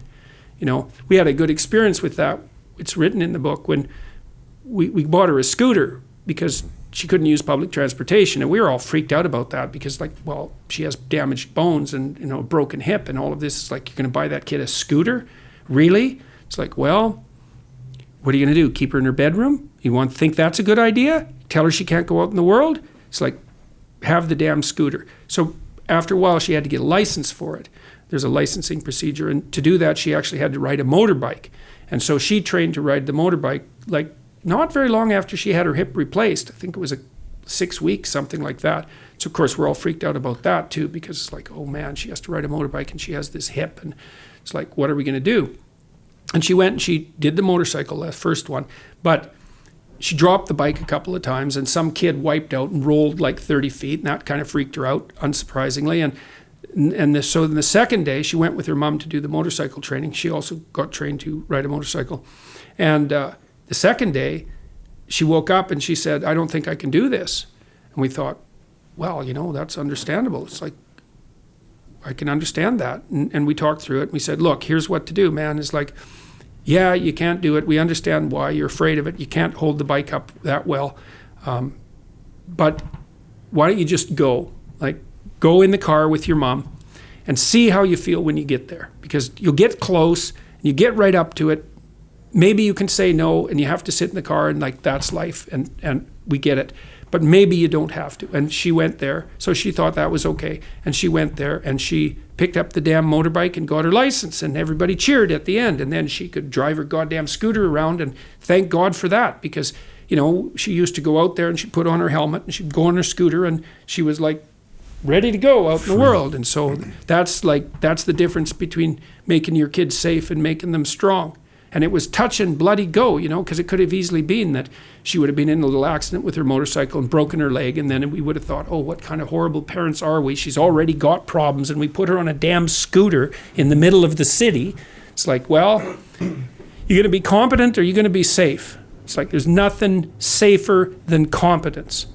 And it was great for her because it was just one more act of courage, and she loved that damn scooter. She had it for like 6 years, and it was a really good idea. Risky as hell, but really a good idea. So, yeah. Well, yeah, again, I'm looking at the clock. We got to get you out of here.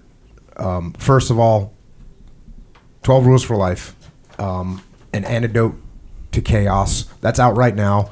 It's #1 on Amazon in America, UK, Canada, everywhere. That's pretty awesome. I'm struck wordless by it. Yeah. Everyone should just get it. And because we didn't talk about anything I wanted to talk about today, you come back, we'll do this book, and everyone likes to read the books if they can before I do the podcast on them. So this will give everyone a chance to read it, which will be awesome. Any other things? Well, I should say I've got this online program called Self-Authoring, and I'm offering your viewers and listeners a 20% discount. That helps you write out an autobiography so you can figure out like what you haven't sorted out about your life.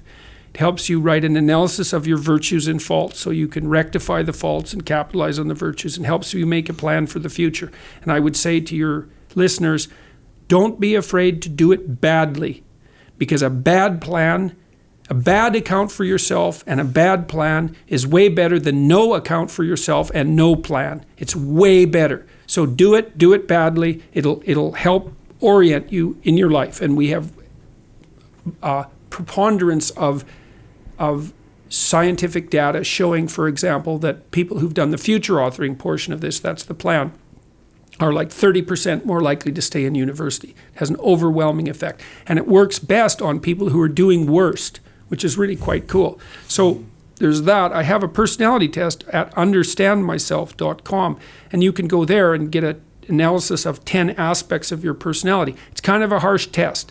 Like, it'll tell you actually what you're like, and it'll probably make you angry, because maybe not, but it probably will. But it'll help you figure out what jobs you might be suited for, but it'll also tell you where you're weak and could be stronger.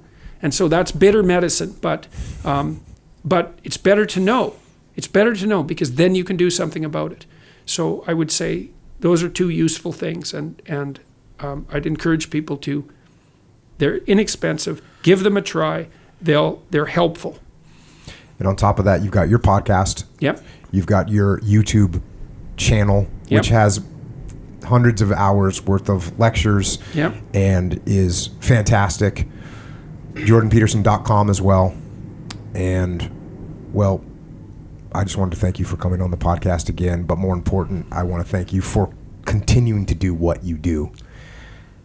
I know it's hard work, and I know it's taxing on you and on your family life and all that. Yeah, it beats suffering stupidly. It does indeed. And I know for a fact that you're having an incredibly positive impact all over the world, getting people everywhere to try to at least grow the hell up. Grow the hell up, man. To grow up, to clean speak up the your truth, room. make themselves, and make thereby the world a better place. Wouldn't that be good? It could be a better place. That would be good if we could manage that. Yeah. Indeed. All right. Thanks for coming on. You bet. Well, we have excused Dr. Jordan Peterson from the... Is this a recording studio? No, we're in a rented office space. Makeshift. Jordan had to go, catch a plane, and continue to get out there and make the world a better place. Good for him. Yes. Good for us. And Echo, speaking of making the world a better place. Sure. Maybe you can let us know how we might be able to make our world a little bit better. Sure. Of course. Yeah. First thing we can do is stay on the path. Oh. And part of staying on the path is maintaining our physical capability and competency. Competency. Is it competence or competency? Competency. We're going to maintain that. That's what we're going to do on the path. So, we have Jocko supplements. Obviously, we already know. If you don't know, krill oil, joint warfare. So Jocko Super Krill Oil, that's a krill oil supplement. So good. Joint warfare is the glucosamine, chondroitin, and curcumin. Yes. Very good things for your joints. We, at some point we'll go through everything that's in there. Yeah. Not today. Yeah. We'll do something so that, because I don't want to sit here and talk about, but it's good. Yeah, it's good. Use it. Yeah, use it. And it's not the kind where it's good because it's generally healthy to take these things, which it is, but that's not the main push, in my opinion. Check. The main thing is that if your joints are kind of off, Jacked like up. sore, do jujitsu a lot, do anything. Yeah. Bro, if you do brick laying, what is that, masonry? If you're, like just from, your back, elbows, and then you start taking this, you'll feel that difference. You will. Specifically, yeah. And it's generally healthy. Anyway, maintain the joints, maintain the competency of your joints with Jocko Super Krill Joint Warfare. Take them every day. That's what I do. In the routine. Also, discipline pre-workout. It's a pre-workout for me. It's a pre-mission for me. It's a pre-mission straight up. Pre-mission cognitive enhancer. Yeah. And I'll tell you the only downfall of it right now, well, there's a couple. Number one, it tastes delicious, so you want to drink a lot of it. Number two, the other day I drank a lot of it, and then I had to go and give a speech. Yeah. I had to use the restroom right before I went on stage, which I don't like. Yeah. So just be careful. Well, that's a general thing. I know. It doesn't have to be Jocko discipline. You can do that with water. Just be careful. Yeah, you want to be careful. But didn't you eat some of it? Like, can we? Oh yeah, I ate some of it today. It's see, I'm trying to avoid that. Yeah. See, so I get it. Just took a little scoop. Yeah. And it's not too bad. In fact, you know what? When you get like a shot of some really nasty alcohol, and people do it. Sure. But it gives you like a little. Yeah, sure. Kind of gives you some of that. Well, yeah. When you eat the straight powder, sure, which I'm now doing apparently. It gives you a little bit. It gives you a little. Not only you get the effects of what's in it, but you get a little bit of the mainline deal. Yeah, that's kind of like when you're a kid, you buy the little Kool-Aid. Before you make the Kool-Aid, you get like a little. You try that stuff straight. That's kind of what it's like. Only it's not quite as horrible as that. It's better than that. It's better than Kool-Aid, huh? Dang. Oh yeah, definitely better than Kool-Aid. It's good. Jocko made it taste good. He's into the taste good stuff. Anyway, it's called it's called Discipline. It's called Straight Discipline. up. Yeah, you'll see it. Anyway, get it at originmain.com and also at originmain.com. That's where you can get your gi. So you don't have to. Well, you can still ask me what gi you get. No, don't ask anymore. No, ask. Good. I'll tell you, and this is what I'll tell you. Go to Origin, pick a gi from there, whichever one you want. Not plenty colors, but the legit color. I have white. I have one blue gi that I never use. All I have is white. Mm-hmm. I have a black gi. Someone gave me a black gi, and it's cool. But I've never used it, but because a lot of people ask me that too. What color should I get? Yeah. What color should you get? I am very traditional, and I use the white gi. But I do have a deaf gi that's black. Black, yeah. I seen these super dope. But some schools, they don't even allow other colors than white and blue. Yeah, that's true. But Pete says black is the number one seller. No kidding. Like if just all colors, black. Yeah. Now, can you compete IBJJF with a black gi? I don't know. I forget. But here's what we were talking about. When you're a little kid and you think about martial arts, what do you want to be? The ninja? You want to be a ninja. Yeah. And so now you got a 36-year-old guy or a 28-year-old guy. Sure. And he's feeling kind of ninja-ish. Yeah, man. Because he's doing the jiu-jitsu. Yeah. Then you take that one extra step. Now he's got a black gi. Boom, ninja. Yeah. In a matter of speaking. Yeah, and I actually felt that's part of the reason why I don't get a black gi. Because I kind of wanted not... There's an old Charles Bronson movie. Feathers. What do you mean? An old Charles Bronson movie called The Mechanic. Yeah. Yeah. I know The Mechanic. And there's a scene where the traditional karate guy is going to fight a guy that's got some new tricks up his sleeve. Sure. And the traditional karate guy has to get nuts on him. Yeah. But he's in just a plain white gi. Yeah. That's the tradition. And Charles Bronson too. Yeah. So I'm just, Yeah. holding the line. Well, strangely, I mainly stick to white because it's kind of that's the main. Like I'm not doing too much with the cool black one. Because let's face it, the black one, like I said about being a ninja and it looks cool, bro. It does. It looks really cool. But I didn't want to roll in and be like, and they think, oh, cool. You think you're all cool with your black gi kind of thing. Even though the thing is, I think it's progressed beyond that. It's totally it's beyond that now. Yeah. You are not standing out at all when you have a black gi. Yeah. Now you might be if you go to a traditional school that has only white gis. Yeah, you're gonna stand out. You come into Victory MMA and Fitness, you could be wearing a purple gi. No one's gonna care. Yeah. No one's even gonna look Pink, at you second. camouflage gi. Yeah, no one cares. They might be like, dang, that's a cool camouflage gi. They might say that. They might just put a chokehold on you and get after it. Yeah. So there it is. I would say, okay, if they're saying, hey, Jocko, Echo, what gi should I get? What color should I get? We know origin. What color should I get? Ask your school first. Yeah. Because some they don't allow. Good point. You're going to buy your cool black gi, or there's like an army green. Is there an army green one? You're going to buy it, and they look dope, and you're solid. You're ready to go, and you come in, and they say you can't train with that. You can't have that. So ask your school first. If they allow all colors, then that one's up to you, bro. Yeah. But the point is with asking what color is that I think that they're like, hey, is there like a violation if I get this cool black one? And you answered it, no unless your school does. It's literally no factor. So Check. they got a lot. Anyway, originmain.com, that's where you get them. Also, onnit.com/Jocko. This is where I get the kettlebells. The dope kettlebells. You didn't talk about rash guards. Oh, at Origin? Yeah. Yeah. And because the reason that it popped into my mind. Because they have spats now. The first run of spats are green and like some other color. Yeah, yellow or lime green. Yeah. Right? Interesting, yeah. Don't worry. I sent Pete a text. Now, I'm not a spats wearing dude. I'm not wearing tights. Not happening. No, sure. Nothing against people that do. Yeah. There's some crazy jiu-jitsu guys out there that are wearing tights like you read about. Yeah, man. But I said, hey Pete, I'm not wearing tights. Yeah. I know a lot of people that do. Make some black ones or something else. Yeah. And he said, got it. Yeah. So you can get, obviously the rash guards are good to go. Yeah. But now you can also get spats that are not.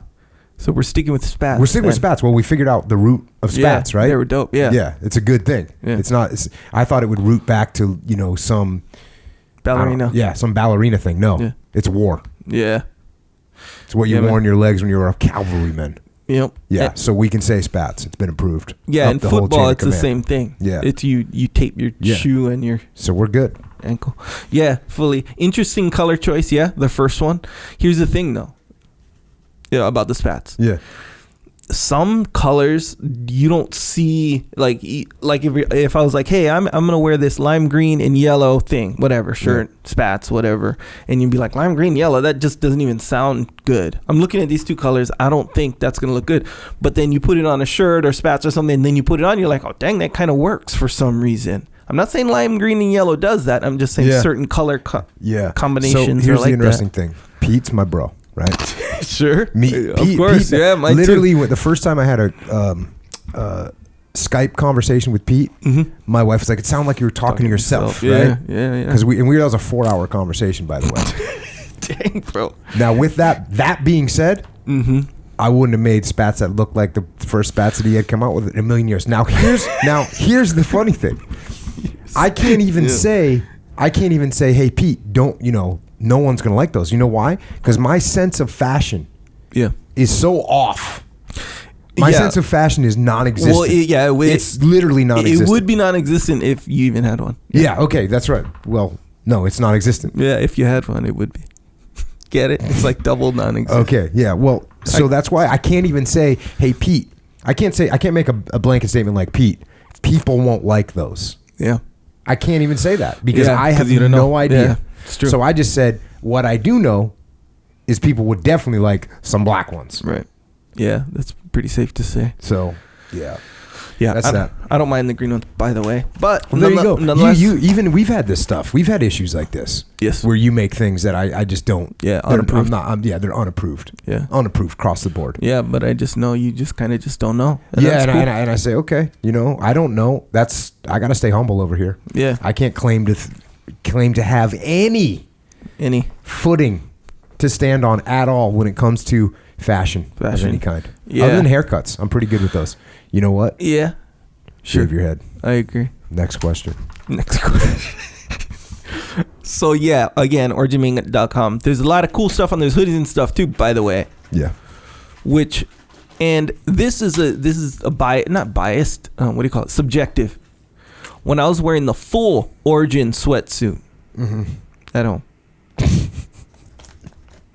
I laid down on the couch, just took a break or whatever. No, I don't normally do that. Took a break from what? Cruising?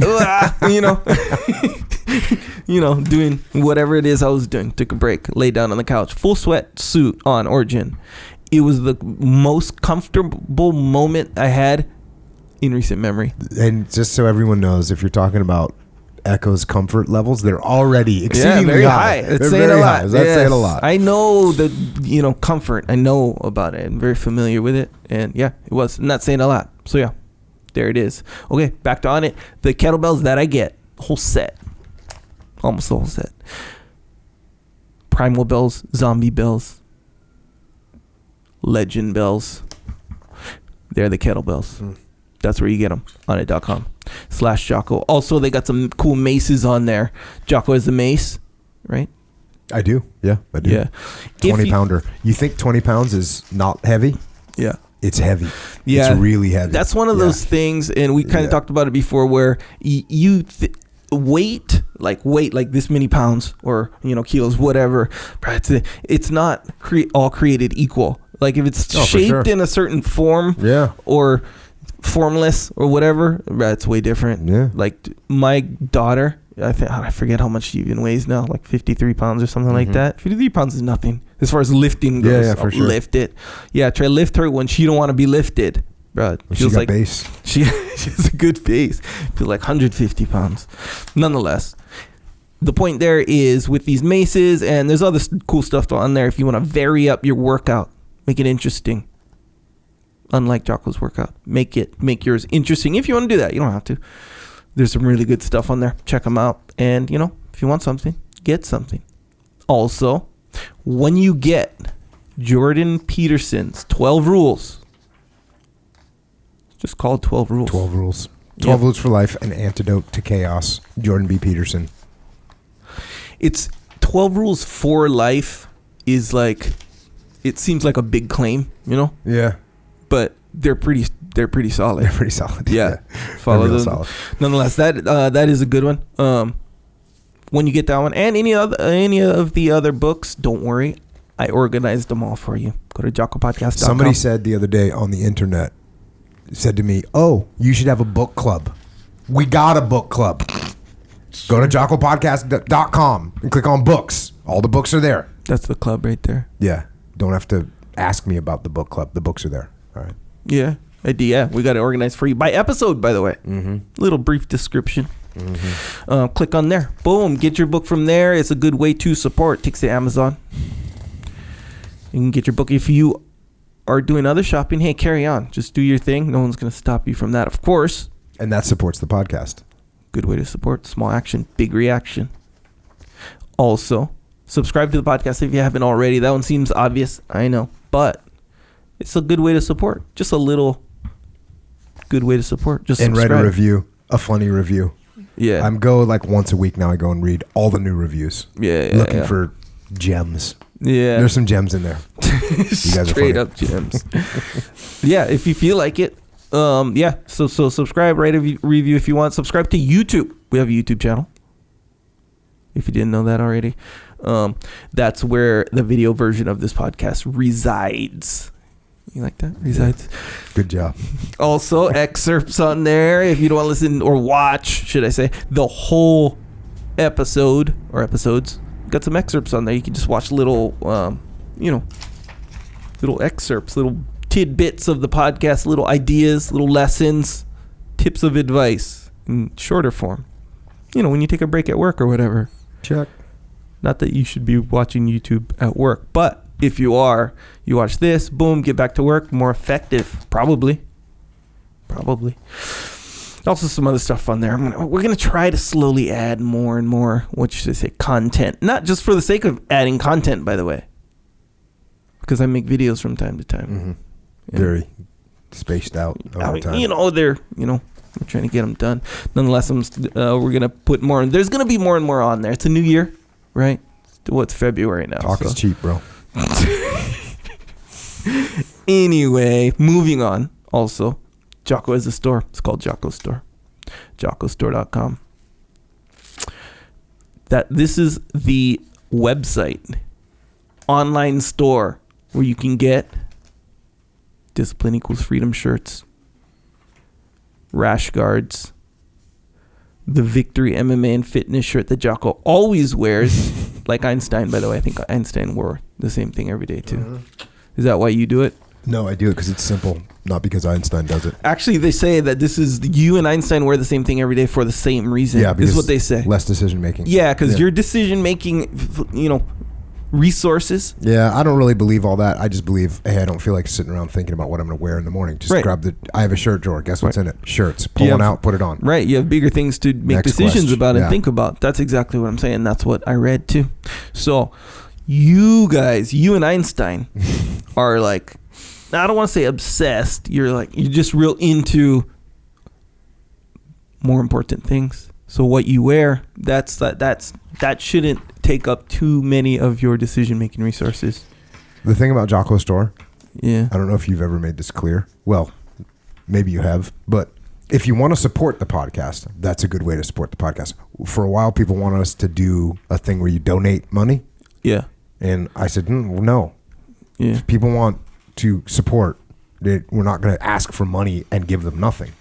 Yeah. We'll give them something. A t-shirt, a hat, a sticker. Good stuff, by the way. It's not the shirt that makes the man. It's the man that makes the shirt. So, well, okay. There you go. Nonetheless, are you saying that because you're the one that makes these shirts? No, I think it's a different thing.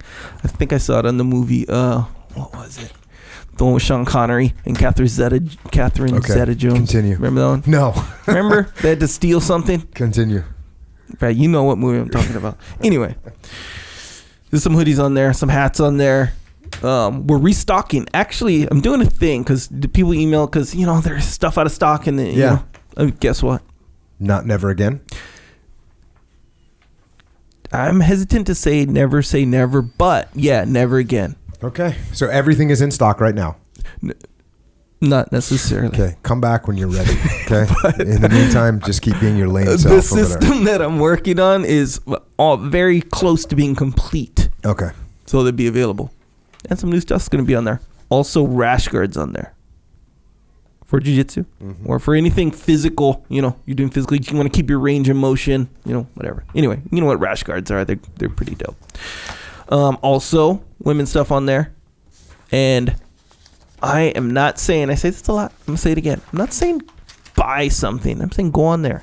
Just look. If you don't want anything, then don't get something. But if you do want something, get something.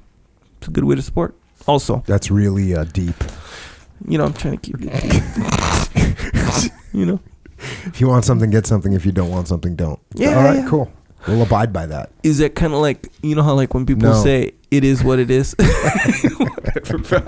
Whatever. They say, hey, it is what it is. Yes. Jocko's not going to be anyone but Jocko. Jocko's Jocko. True. Right? Same thing. Then why do you say that?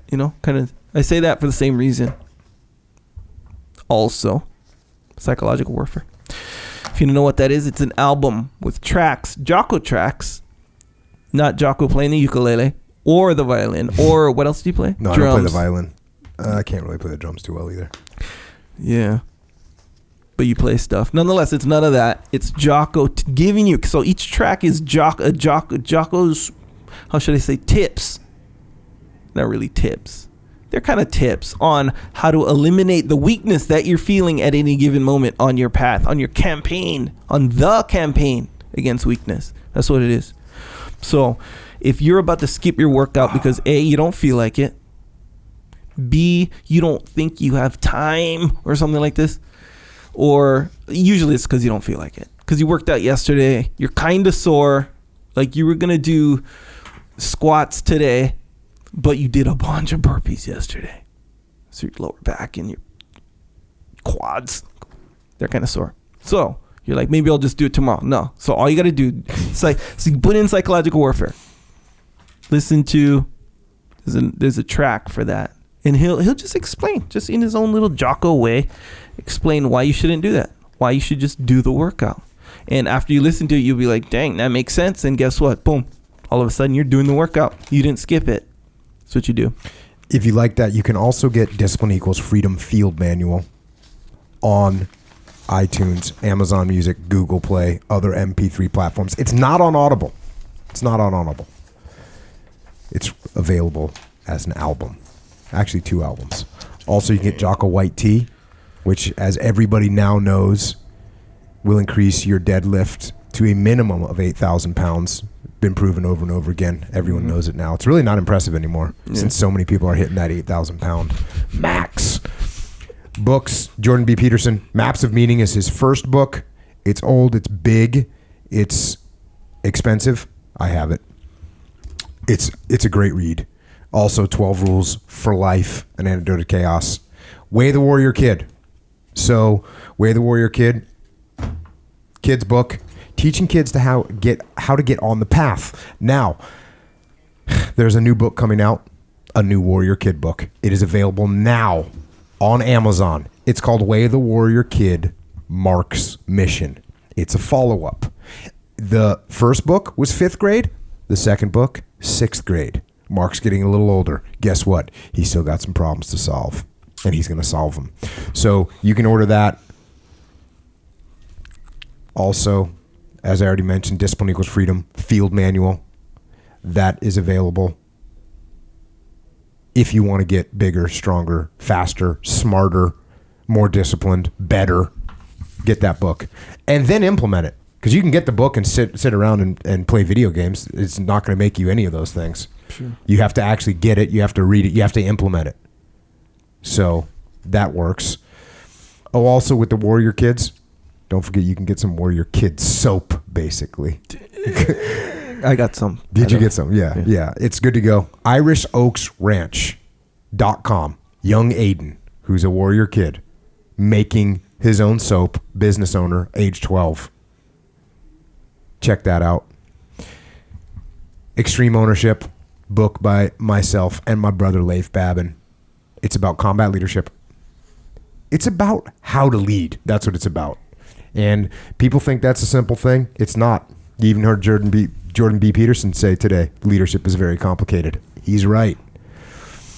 So Extreme Ownership will help you in your leadership skills, tactics, and strategies. Also, if you need leadership guidance and direction at your company, at your business, or at your team, beyond what we give you here on this podcast and beyond the books, I have a leadership and management consulting company. It's called Echelon Front, where we will get the leadership you have and thereby your whole organization aligned and moving forward together. It's me, it's Leif Babin, it's JP Donnell, it's Dave Burke.